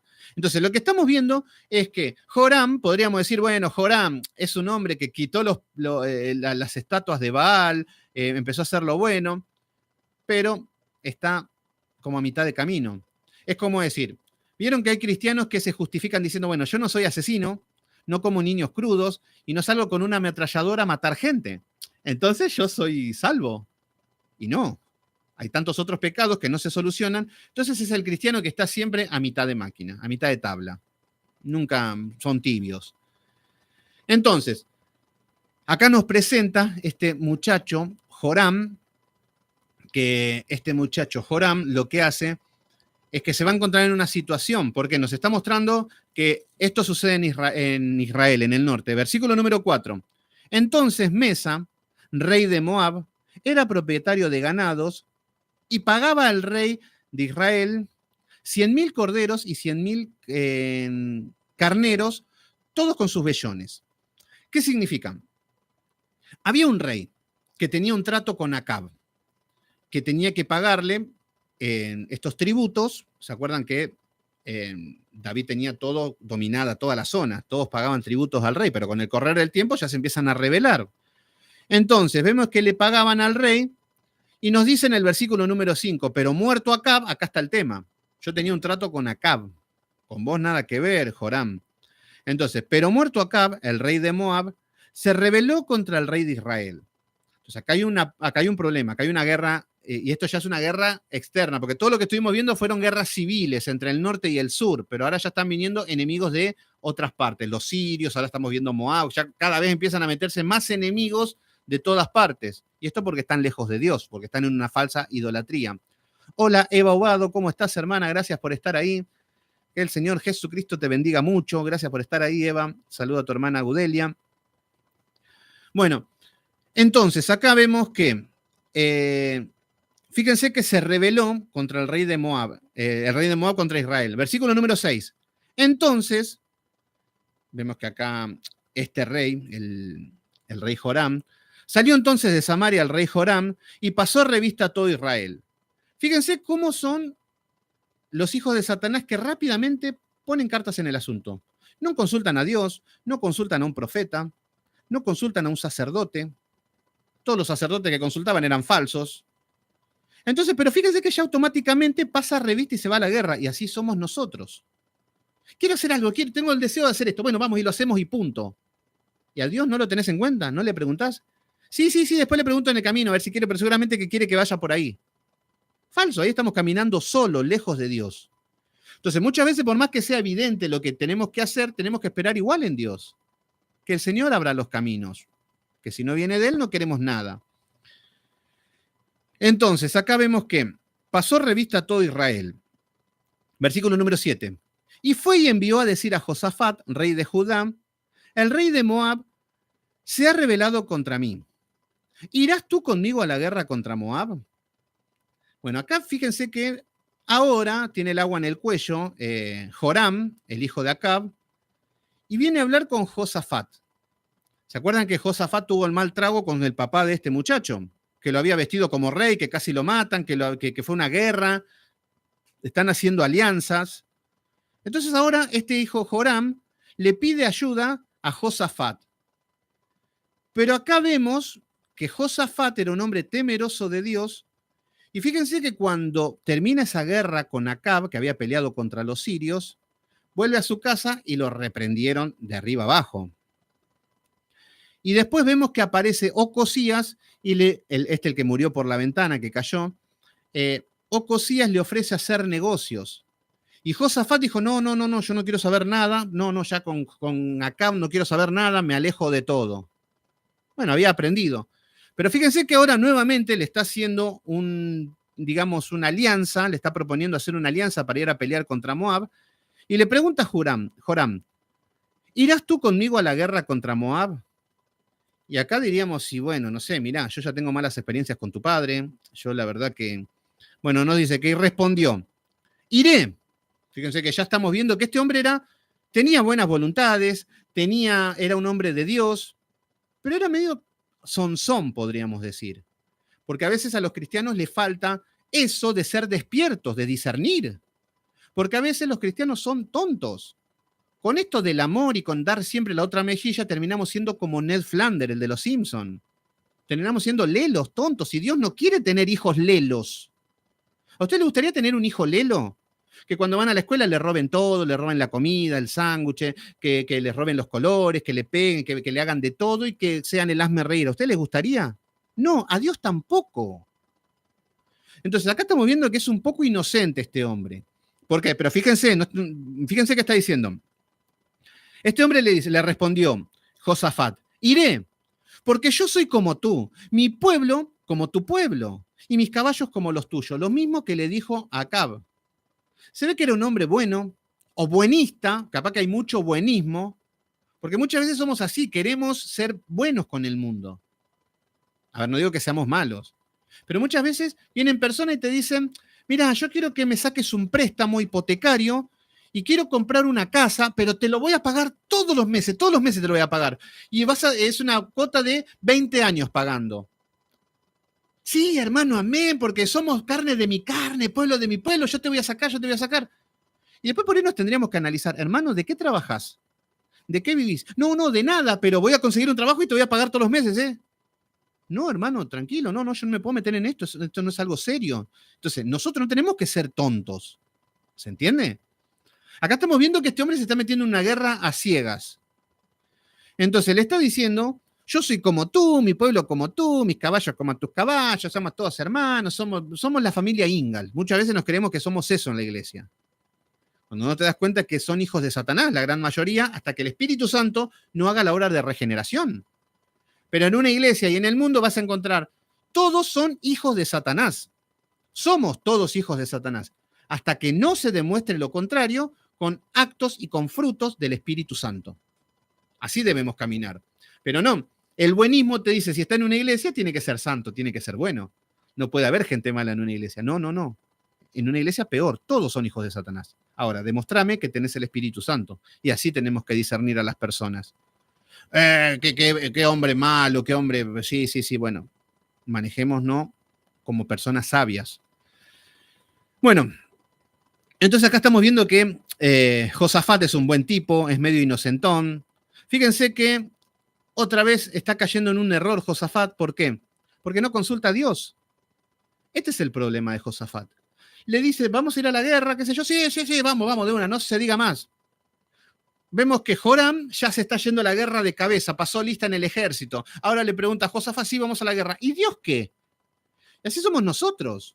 Vamos a hacer alianza, hermano. Hermano querido, ahí yo veo un hermano que se conectó, hace 3 días que está conectado. Vamos a hacer una iglesia. Como vivimos cerca, no se diga más, vamos, yo tengo ladrillo, vamos a comprar, yo tengo un terreno, yo voy a alquilar, yo voy a vender una casa, vendo la moto, vendo todo y vamos a hacer una iglesia. Y Dios, y seguro que es la voluntad de Dios, ¿qué vamos a hacer? No, no funcionan así las cosas. Bueno, así están caminando ellos, están yendo detrás de sus propios deseos. Entonces, en el versículo número 8 nos dice, y dijo, ¿por qué camino iremos? Acá le está preguntando Josafat a Joram, ¿por qué camino iremos? Le tendrían que preguntar a un sacerdote, les tendrían que preguntar a un profeta, ¿se entiende? ¿Por qué camino iremos? Y él respondió, por el camino del desierto de Edom. Nuevamente, sin consultar a Dios, dice, bueno, no, vamos a tomar este camino, vamos por acá, vamos a sacar un préstamo, vamos a hacer esto, vamos a... Todo en la carne. Y todo pensando de que Dios te está sosteniendo. Entonces, lo que van a hacer, la estrategia, recuerden que Moab queda del otro lado del Jordán, queda en la parte sur. Entonces van por Edom. Van por la parte del sur, no van por el norte porque el norte estaba fortificado en ese tiempo. Entonces se pegan toda la vuelta y dicen, vamos a ir por el desierto y vamos a ir por Edom. Edom significa los rojos, que eran de la parte de Esaú, de la descendencia de Esaú. Pero la guerra era con los moabitas, que eran limítrofes. Entonces, en la carne, toman las estrategias y dicen, vamos por el camino del desierto de Edom. Entonces, desierto, ¿qué significa esto? Y ya es una cuestión de sentido común. Si te vas al desierto, ¿qué es lo que te va a faltar? Agua. Pero fíjense lo que son nuestras decisiones. Entonces, versículo número 9. Salieron pues el rey de Israel y el rey de Judá muy felices, salen los dos a la batalla. Obviamente que Dios con nosotros, si Dios está con nosotros, ¿quién está con nosotros? Todo lo puedo en Cristo que me fortalece, con Cristo somos más que vencedores. Bueno, ahí van los dos, ahí felices van a la guerra. ¿Cuántos cristianos hay así? Que salen así a las guerras. Sin oración, sin palabras, sin guía, sin consultar a Dios, sin esperar. Salen así alocados, locamente acecho, dijo Samuel a Saúl. Bueno, estos dos muchachos están muy felices, hablando de cosas de Dios seguramente, que van a estar hablando si son el pueblo de Dios. Nos dice que salieron el rey de Israel con el rey de Judá y el rey de Edom. Fíjense que ahora se suma el rey de Edom con ellos. Entonces, hola Emilia, ¿cómo andás? ¿Todo bien? Fíjense que ahora están pasando por ahí y se suma el rey de Edom con ellos. Y nos dice, y como anduvieron rodeando por el desierto 7 días, fíjense que estuvieron 7 días dando vueltas en el desierto. Entonces, ¿qué significa esto? Y va a haber problemas. Cuando estamos sin Dios, cuando la voluntad es nuestra, y estamos caminando detrás de algo y no consultamos, no esperamos, vamos a estar caminando en el desierto. No hay nada. No hay nada de nada. Entonces, ellos están caminando en la carne, pero se están dando cuenta que están dando vueltas en el desierto. Y vemos que dice que les faltó el agua. Obviamente. Si van al desierto, les va a faltar el agua. Entonces, ¿pero qué significa espiritualmente? Que estas personas no tienen palabra, no tienen guía, no tienen dirección. Entonces, hay personas que dicen, ay, ¿qué hago con esta decisión? Bueno, la tomo de esta decisión primero y espero que Dios esté conmigo. Pero no hay agua, no hay palabra, no hay obediencia. Hola René, ¿cómo andás? Recién llegué al trabajo, qué bueno, gracias por estar. Entonces, le faltó el agua para el ejército y para las bestias que lo seguían. Entonces, acá estamos viendo que le faltó el agua. El agua es sinónimo de vida. El agua es la palabra de Dios. Entonces, fíjense qué es lo que está pasando. Ellos mismos eligen ir al desierto y ellos mismos saben que se van a quedar sin agua. Porque si te vas a un desierto, es lógico de que no va a haber agua. ¿Se entiende? Es lo mismo que diga que en el invierno hace frío, me tengo que abrigar. Por una cuestión de lógica. Pero no, ¿qué pasa si salgo en remera en el invierno? Y vas a decir, no, la verdad que tenías que salir abrigado. Bueno, acá están tomando decisiones en la carne y vemos que cuando la mente está entenebrecida no pueden ver los problemas, no pueden ver nada, pero están yendo a ciegas, con fe, una fe ciega. Y no se va a una guerra con una fe ciega. ¿Se acuerdan David cuando va a pelear contra Goliat? David no va a pelear contra Goliat con una fe ciega. Bueno, voy y como Cristo está conmigo, no sé qué hacer, pero bueno, de alguna manera Dios lo va a matar. No. David ya sabía usar la honda, sabía qué piedra utilizar, eran piedras lisas de arroyo, tenía su saco pastoril, tenía su cayado, tenía su vara, ella había matado osos, había matado leones. Entonces, cuando va David, no va con una fe ciega, va con la fe en Dios, pero con recursos, va guiado por Dios, pero con recursos, sabe, con dirección. Pero estos hombres están yendo a una guerra y no saben ni para dónde ir. Y esto es lo que hacemos nosotros cuando tomamos las decisiones en la carne. Entonces, les faltó el agua y ahora está complicado. Van a una guerra y ya se están muriendo en el camino. Bueno, esto me hace acordar a mí. Una vez, les cuento algo, siempre hago un paréntesis. Como ya estamos entre hermanos, entre amigos ya. Una vez teníamos que íbamos a ir a pescar con unos amigos, se nos dio para hacernos los pescadores, todo. Y bueno, habíamos ido y bueno, habíamos llevado para tomar agua y todo, bueno, éramos por un día nomás íbamos. Y bueno, y fuimos, no hicimos ni 3 cuadras y no habíamos tomado toda el agua ya. Todo mal hicimos. Pero bueno, acá estamos viendo algo similar, medio parecido a lo que hicimos nosotros, que no llegamos, ni siquiera llegamos al río y ya no había más agua, no habíamos tomado todo en el camino. Bueno, estos hombres también saben que están yendo a una guerra y no tienen agua, ya están vencidos antes de llegar. Nosotros llegamos con sed antes de llegar al río. Bueno, antes de ir a pescar. Bueno, lo que vemos es que ahora lo que nos dice es que entonces el rey de Israel dijo, ¡ah! Y ahí sale nosotros levantando el puño al cielo. Ahí está, este Dios. ¡Dios! ¿Por qué? Entonces, ¿qué vemos? Hola Fabián, ¿cómo andás, hermano querido?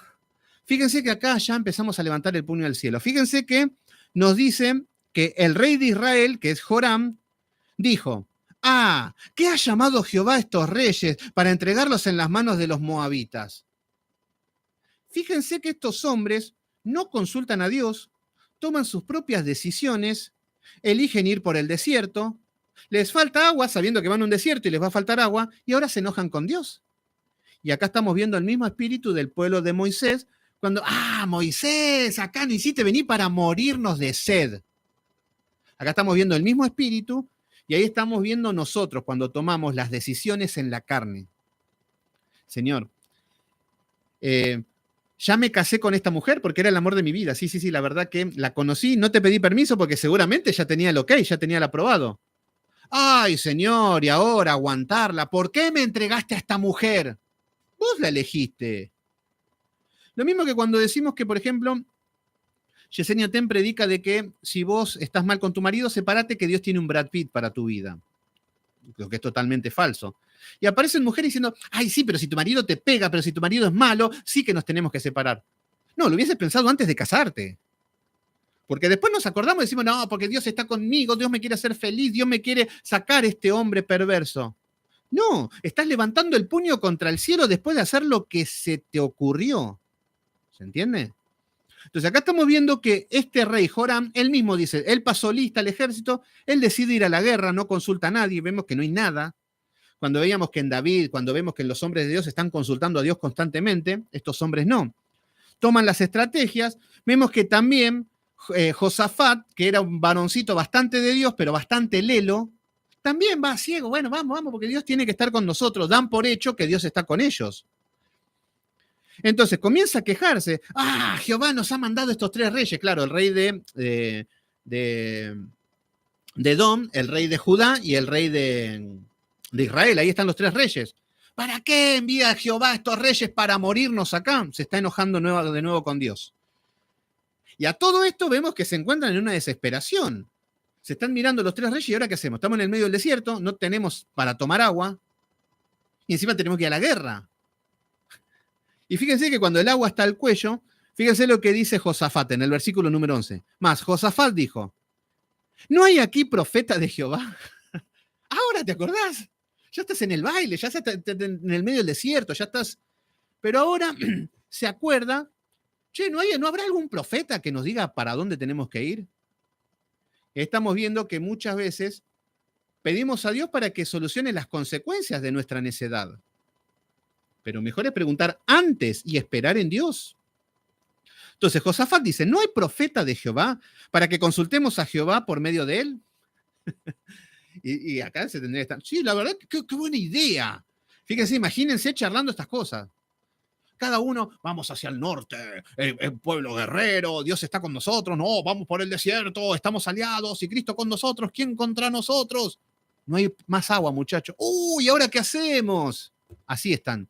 Y se están mirando los unos a los otros, ¿y ahora qué hacemos?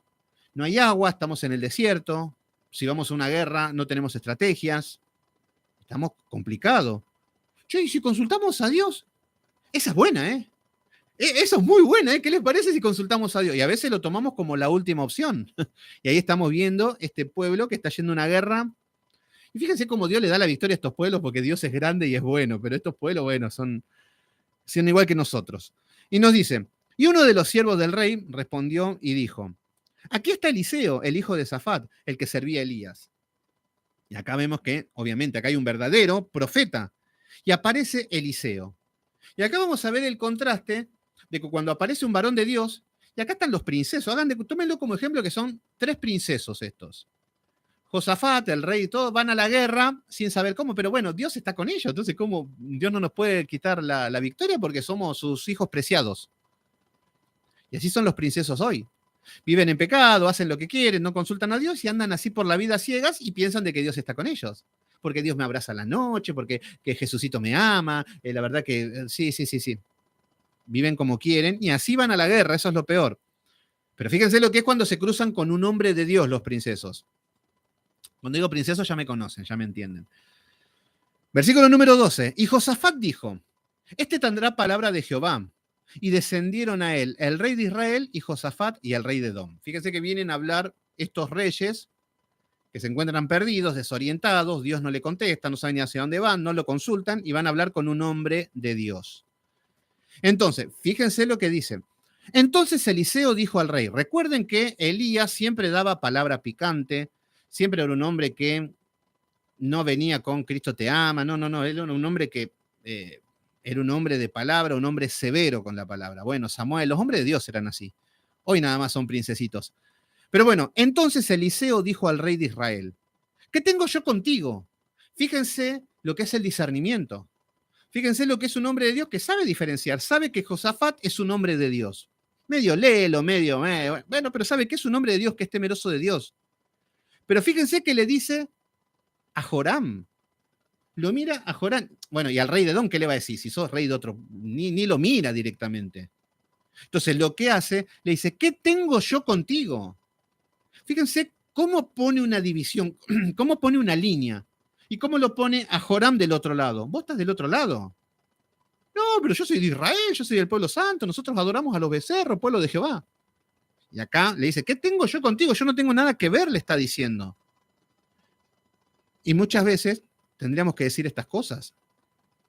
Muchas veces aparecen princesos, danzarines, adivinadores, vienen apóstoles. Muchas veces me hablan los apóstoles y me dicen, no, hermano querido, y que esto, que lo otro. Una vuelta me llamó un profeta y que me dijo, no, yo hago lo mismo que vos porque predicamos la palabra para el evangelio, pero yo soy un profeta y los milagros de Dios, y si 2 o 3 se ponen de acuerdo. Y lamentablemente le tenemos que trazar una línea diciendo, ¿qué tengo yo contigo? No tenemos nada que ver. Yo tristemente le he dicho a unos amigos, hermanos que iban a unas iglesias, y en un momento les tuve que decir, ustedes no son mi pueblo. Yo no tengo nada que ver con ustedes. Ustedes están en una punta y yo estoy en el norte. Uno de los dos está perdido, muchachos. O yo estoy perdido o ustedes están perdidos, pero estamos en dos bandos diferentes. Porque unos están soñando, están volando, están haciendo unas cosas y en otro lado están haciendo otra cosa. Entonces ahí está el discernimiento de saber dónde está el error. Pero Eliseo lo tenía muy claro quién era este hombre.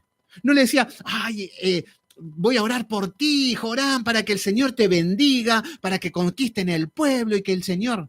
No, yo no tengo nada que ver con vos.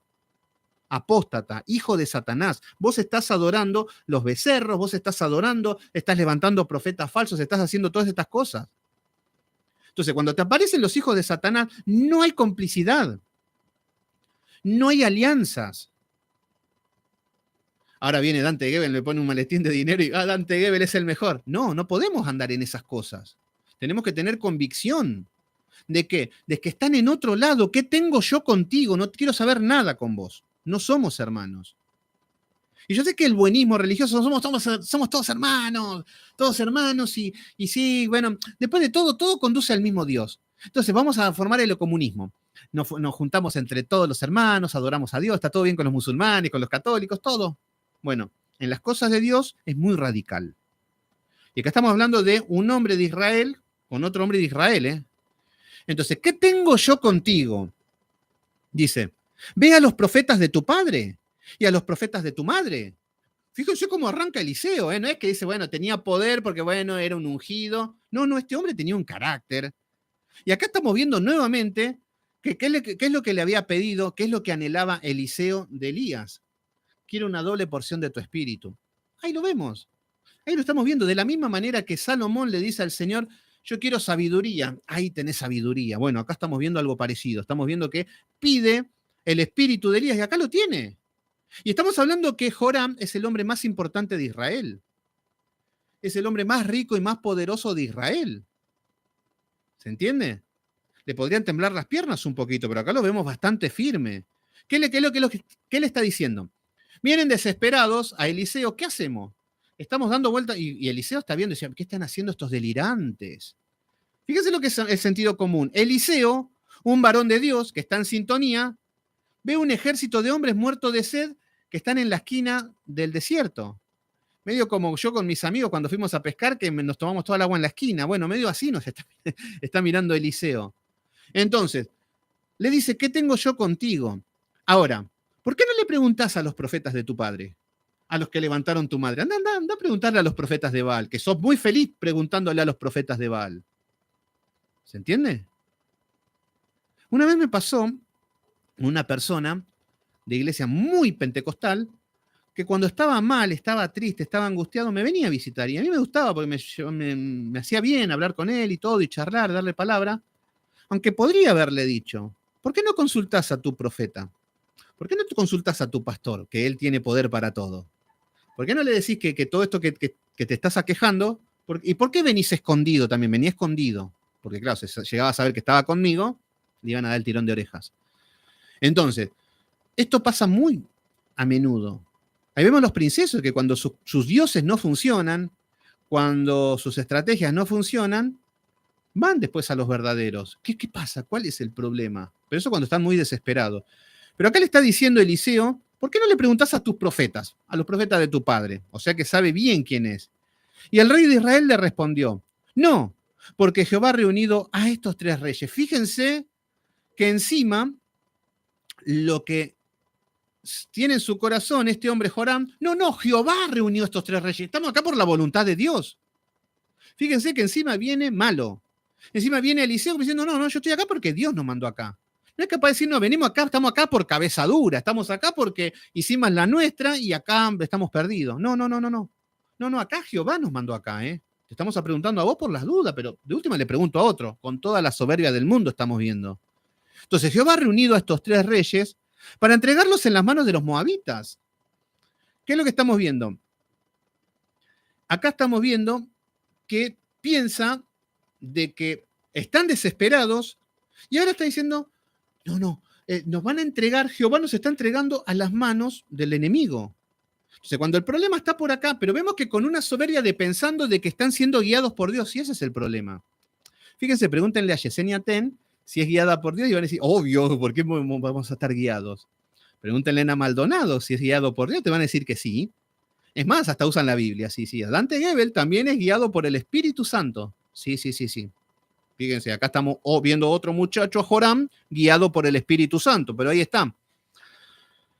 Entonces, a todo esto, fíjense que dice Eliseo en el versículo 14. Eliseo dijo, vive Jehová. Fíjense que estas palabras solamente le dicen los hombres de Dios. Estamos viendo una charla de Josafat, de todo, y no aparece Jehová. Aparece un varón de Dios y lo primero que dice, vive Jehová, Jehová de los ejércitos. Fíjense cómo pone el nombre de Dios en alto cuando estos hombres lo tienen olvidado. Entonces, vive Jehová de los ejércitos, en cuya presencia estoy. Fíjense que está diciendo en cuya presencia estoy. Ahí está trazando una línea. ¿Se entiende? Elías también hacía lo mismo. Dice, que si no tuviese respeto al rostro de Josafat, rey de Judá, no te miraría a ti ni te viere. ¿Qué está diciendo? Le está diciendo, mirá, Joram, si no fuera por este hombre que está acá, ni te miro a los ojos, ni te dirijo la palabra. Entonces, estamos viendo que por misericordia de Josafat, que es un varón de Dios, lelo, tonto Josafat, y bueno, que acá estábamos, qué sé yo pensé que era Dios que nos habló, estaba tan convencido. Pero Eliseo sabe que era un varón de Dios, pese a sus pero vemos que Joram no. Es más, Eliseo caminaba por Samaria, por todos estos lugares, y se quería matar viendo cómo estaban adorando a los Baales. ¿Cómo va a estar a los abrazos? Esto es lo que estamos viendo. Eliseo tiene una ira santa. Eliseo sabe que están adorando becerros, saben que están adorando a Astarot, saben que están adorando a Baal, que hay templos abiertamente, y no quiere saber nada con esta clase de personas. Entonces, todo lelo, dice, sí, acá le decimos lelos a las personas que son, no digo tontos, pero sí como inocentes, como que se dejan engañar fácilmente o como que caen en las trampas rápidamente. Así se le dicen lelos en Argentina. Bueno, entonces lo que le está diciendo es que si no fuese por Josafat, el rey de Judá, no te miraría a ti ni te viera. Y ahora, por misericordia va a hablar Dios a través del profeta. Entonces nos dice en el versículo número 15, más, ahora tráeme un teñidor. Mientras el teñidor tocaba, a la mano de Jehová vino, la mano de Jehová vino sobre Eliseo. Versículo número 16. ¿Quién dijo? Así ha dicho Jehová, haced en este valle muchos estanques. Fíjense que acá le está dando una orden de parte de Dios a estos hombres. Hagan en este valle muchos estanques. Y ahí ya arrancamos nosotros. ¿Pero para qué? Si en lugar de hacer un estanque, ¿por qué no hacemos esto? ¿Por qué no hacemos lo otro? Obedecé y dejá de hinchar. Tanto cuesta a veces, porque somos así. Hay que dar 7 vueltas a Jericó. ¿Pero por qué? Si hacemos 3 y 4 encima de... Tranquilo, vos no sos Dios. Hay veces que son cosas irracionales, hay cosas que no las entendemos.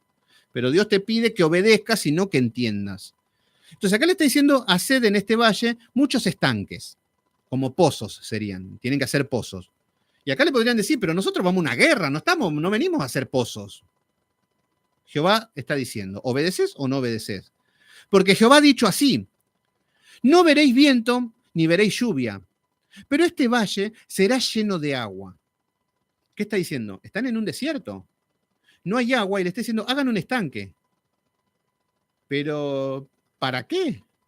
Medio como que le preguntaban a Noé, ¿para qué estás haciendo un arca si nunca llovió? Y algo así está pasando acá. Entonces nos dice, pero este valle será lleno de agua, le está diciendo. Este valle será lleno de agua, y beberéis vosotros y vuestras bestias y vuestros ganados.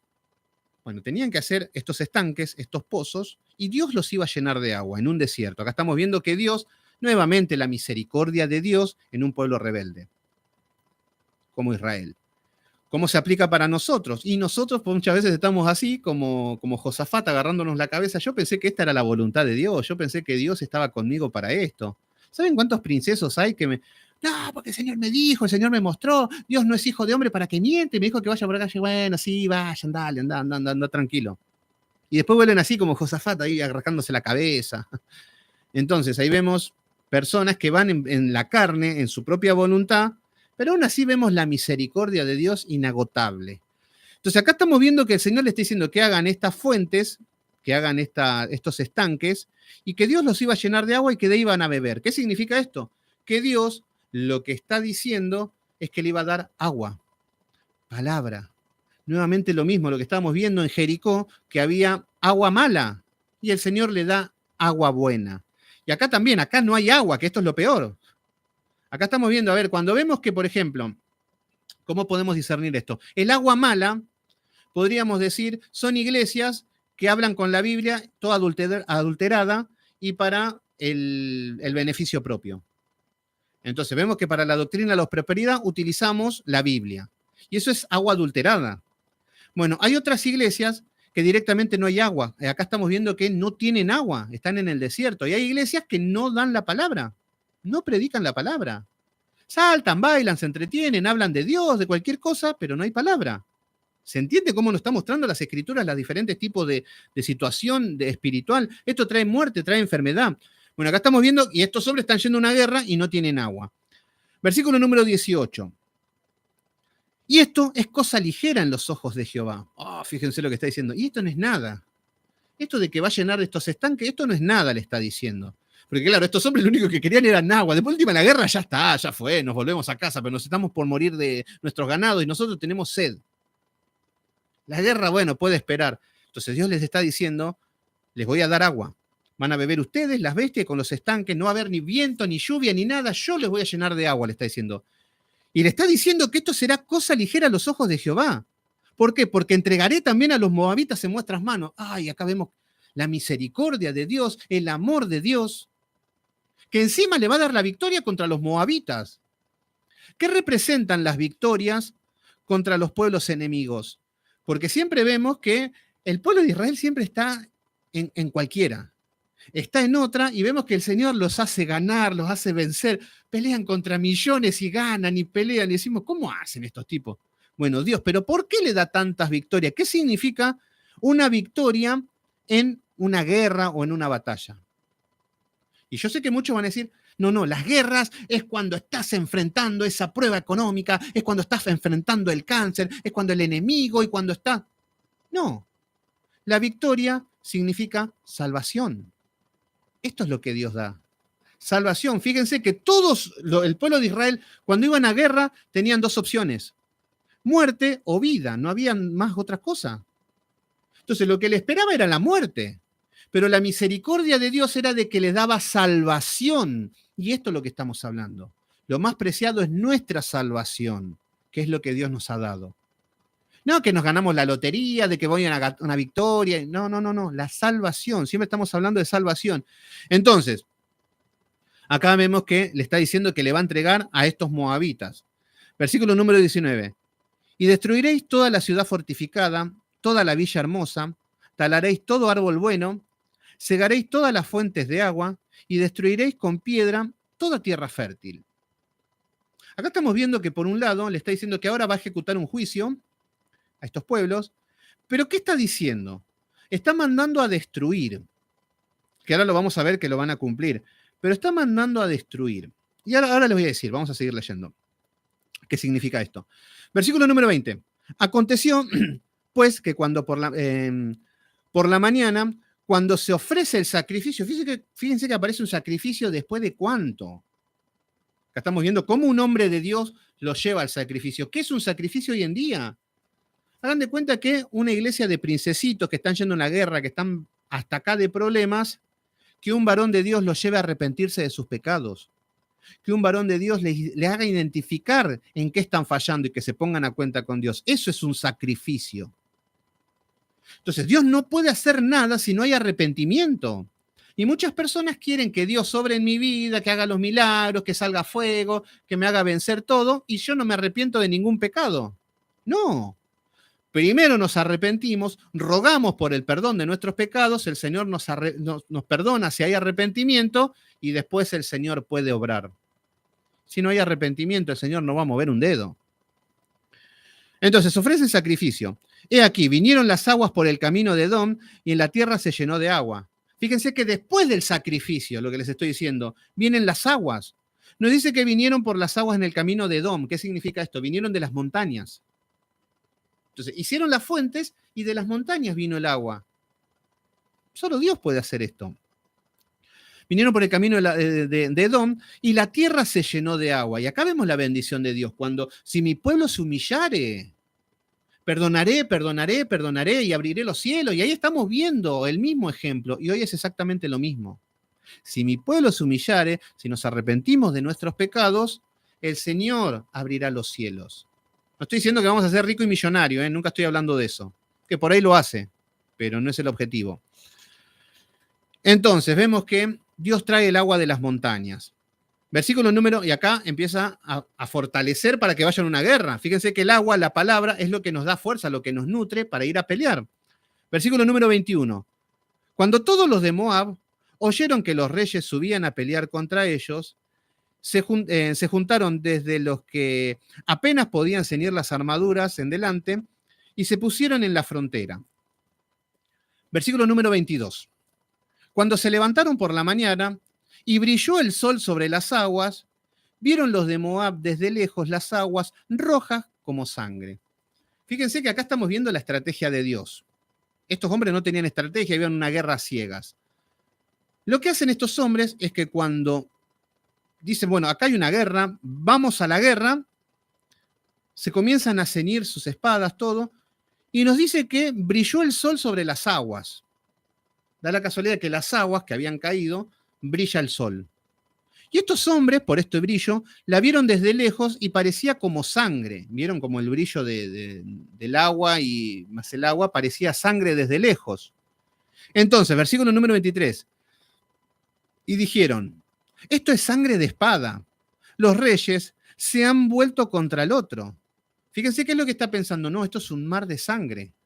Acá se pelearon entre Josafat, entre Joram, entre el rey de Edom. Se mataron entre ellos.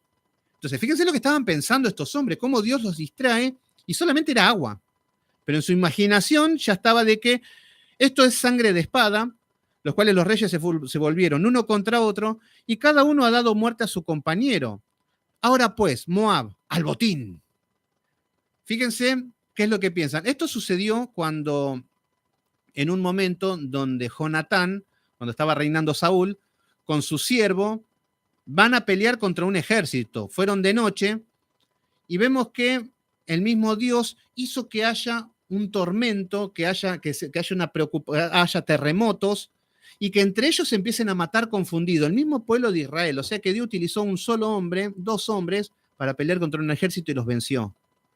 Y acá estamos viendo algo parecido, que ellos piensan que pasó algo parecido, que se mataron entre ellos.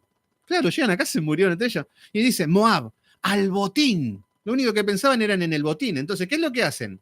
Van a buscar los botines, no le importa la espada. ¿Se entiende? Entonces, acá nos dice que se juntaron desde los que apenas podían ceñir armaduras delante y pusieron en ellos una frontera. Estos hombres van desarmados. Estos hombres van a buscar los botines y no van a una guerra. Entonces, fíjense la estrategia.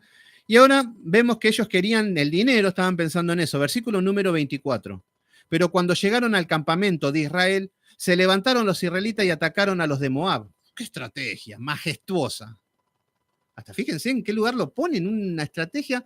Entonces vienen a buscar todos lo que era van muy emocionados a buscar el botín y salen del campamento los de Israel y se levantaron los israelitas y atacaron a los de Moab. Una emboscada le hicieron, increíble, los cuales huyeron delante de ellos. Ahora comienzan a huir los moabitas, pero los persiguieron matando a todos los de Moab. Y decimos, wow, nuevamente el Señor, increíble. Y ahora, una vez que matan a todos los de Moab, fíjense que nos dice en el versículo 25, que nos había dicho en el versículo 15, qué es lo que tenían que hacer. Recuerden que tenían que talar el buen árbol, tenían que cegaréis todas las fuentes de agua, destruiré con piedra toda tierra fértil. Bueno, versículo número 25. Asolaron las ciudades. Fíjense que el juicio para estas ciudades. Juicio, pero vemos que obedecen, asolaron las ciudades y en todas las tierras fértiles echó cada uno una piedra y las llenaron. ¿Qué vemos acá? Esto vemos que están destruyendo toda esta ciudad, que no haya cultivo, que no haya crecimiento, están destruyendo todo, ¿se entiende? Para que no se vuelva a regenerar. Entonces vemos que la llenaron, cegaron también todas las fuentes de agua. ¿Qué significa esto? Cegaron todas las fuentes de agua, significa que dividen el curso para que las aguas no... están destruyendo todo, esto es lo que están haciendo en simples palabras. Esto es lo que era el mandato de Jehová.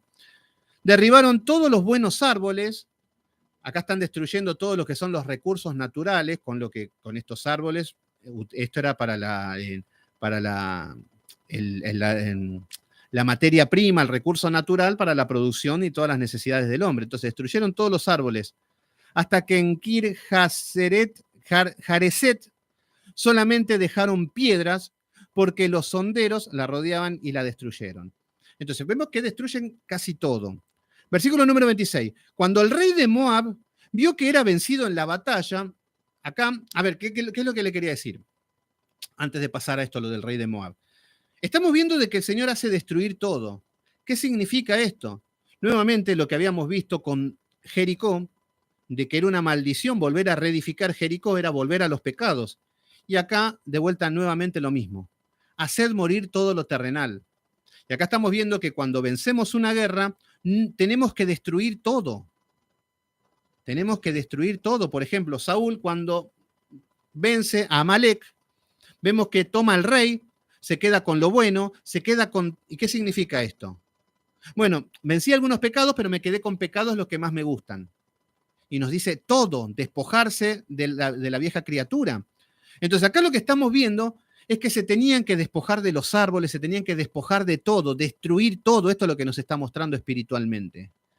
Raimundo Coto, ¿cómo andás, hermano querido? Entonces, hermano Mesagoni, ¿cómo estás? Gracias por estar ahí. Ah, bien rasurado, sí, me afeité un poco, sí, la verdad que ya parecía Moisés. Muy espiritual el tipo. Sí, no, la verdad que... Bueno, ¿qué vemos? Entonces, acá vemos que tenían que destruir todo. Tenían que destruir todo y esto es lo que el Señor nos manda, destruir todo las cosas del mundo. Versículo número 26. Cuando el rey de Moab vio que era vencido en la batalla, se desayuna esta victoria que de la nada, tomó consigo 700 hombres que manejaban espada para atacar al rey de Edom, mas no pudieron. Fíjense que lo que hace el rey de Moab, cuando ve que están destruidos, van a ir en contra de Edom, que hizo esta alianza con estos reyes de Israel y de Judá. Fíjense cómo sucede. Lo mismo sucedió cuando ¿quiénes eran? Los Gabaonitas. Cuando Josué empieza a conquistar todo, los Gabaonitas se aliaron con el pueblo de Josué. Después vemos que todos los reyes no querían matar a Josué, querían matar a los Gabaonitas. Y esto es lo que estamos viendo, lo que es Satanás. Si bien no puede destruir al pueblo de Dios, a los verdaderos, quiere destruir a todos los que se quieren aliar con el pueblo de Dios. Entonces acá estamos viendo cómo no tiene piedad y utiliza 700 hombres de espada. Lo último que tengo con dignidad, vamos a matar a estos traidores y vamos a matarlos. ¿Quiénes son? Los de Edom. Ya no me importa Israel, no me importa Judá. Vamos a matar a estos traicioneros. Y nos dice, más no pudieron, porque estaban del lado del pueblo de Dios. Entonces, a todo esto imagínense la bronca, la frustración, la desesperación del rey de Moab, que no pudieron hacer nada de lo que se imaginaban. Fíjense que ellos decían, bueno, vamos a dejar de pagarle todo a Israel, es más, vamos a hacer una guerra. Después se pensaron que se habían matado entre ellos, que habían ganado la victoria sin ganarla, sin pelear, y que después iban a recoger los botines, y ahora se encuentran con que el ejército está destruido, y con que todas las ciudades están destruidas. Versículo 27. Entonces, en esta desesperación, fíjense lo que hace este hombre, qué delirante. Entonces, arrebató a su primogénito, que había de reinar en su lugar. Toma a su hijo, el que iba a ser rey después de él, y lo sacrificó en holocausto sobre el muro. Fíjense lo que hizo. Fíjense lo paganos que eran, los idólatras que eran. Hace un sacrificio humano y el de su hijo. Y hubo grande enojo contra Israel. Acá, cosa tremenda, sí. Y ya vamos a empezar a ver, cada vez se sumerge más. Y después, acá decimos, bueno, una tribu, un pueblo de Moab, están sacrificando niños, está sacrificando un ser humano. Sí, pero después el pueblo de Israel también muy feliz sacrificando niños, como todo el mundo lo hacía, ¿cómo no lo van a hacer? Pero bueno, dice que hubo un gran enojo contra Israel, claro, esta impotencia, esta bronca, esta furia. También dicen que podía ser esta palabra de que hubo una furia entre medio de los de Israel, porque esto pudo haber encendido más ira contra Israel. Entonces, bueno, pudo haber pasado varias cosas. Pero hubo un gran enojo contra Israel y se apartaron de él y se volvieron a su tierra. Y acá estamos viendo cómo Dios le da otra victoria a este pueblo que está peor que nosotros. Muchas veces nosotros estamos así, en el medio de una prueba, en el medio de una batalla. Estamos así, en el desierto, sin agua, sin consultar a Dios. Pero qué lindo porque estamos viendo a Eliseo, cómo esta parte es hermosa. ¿Qué tengo yo contigo? Le dice a Joram. ¿Por qué no le preguntás a tus profetas? ¿Por qué no le preguntás a los profetas de tu mamá, de tu papá? ¿Somos así o todo buenismo nosotros? Y muchas veces van a venir personas que van a necesitar, pero que siguen adorando a su falsa religión. ¿Por qué no le pedís a tu pastor ungido? Y esto le podríamos decir a muchos el año pasado, por ejemplo, cuando estábamos en una pandemia, vemos a todos los cristianos desesperados con la pandemia. Estamos encerrados, no podemos salir, nos cerraron la iglesia, esto que lo otro. ¿Por qué no le pedís a tu profeta? ¿Por qué no le pedís a tu pastor, al superpoderoso? ¿Por qué no le pedís a Chiribí Chiribí? Ahí tenemos un profeta que es más para un show de cumpleaños ese hombre que para otra cosa. Pero bueno, así está la gente en el sistema religioso. Así que bueno, nada más, mis queridos hermanos, los dejo tranquilos, que vayan a cenar, que vayan a comer, a terminar el día con toda la paz del Señor. Y mañana vamos a continuar, obviamente que continuamos con el segundo libro de Samuel. Así que la vida de Eliseo es muy linda, muchas enseñanzas, no es una enseñanza densa, muchos nombres. Sí, hay nombres, pero tratamos de hacerlo lo más llevadero posible. Así que bueno, vamos a terminar en oración.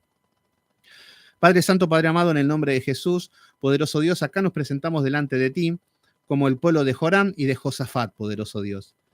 Nos encontramos muchas veces perdidos en el medio del desierto, sin agua, sin palabra, pero todo porque nosotros, Señor, nos enojamos.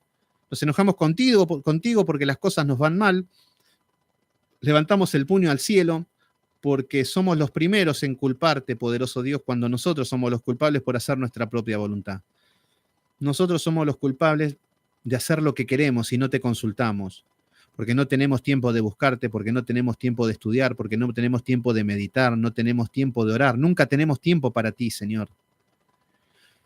Por eso te pedimos que levantes hombres como Eliseo, como Elías, Señor, que apacienten conciencia con inteligencia, Señor, que puedan guiar a tu pueblo hacia la verdad.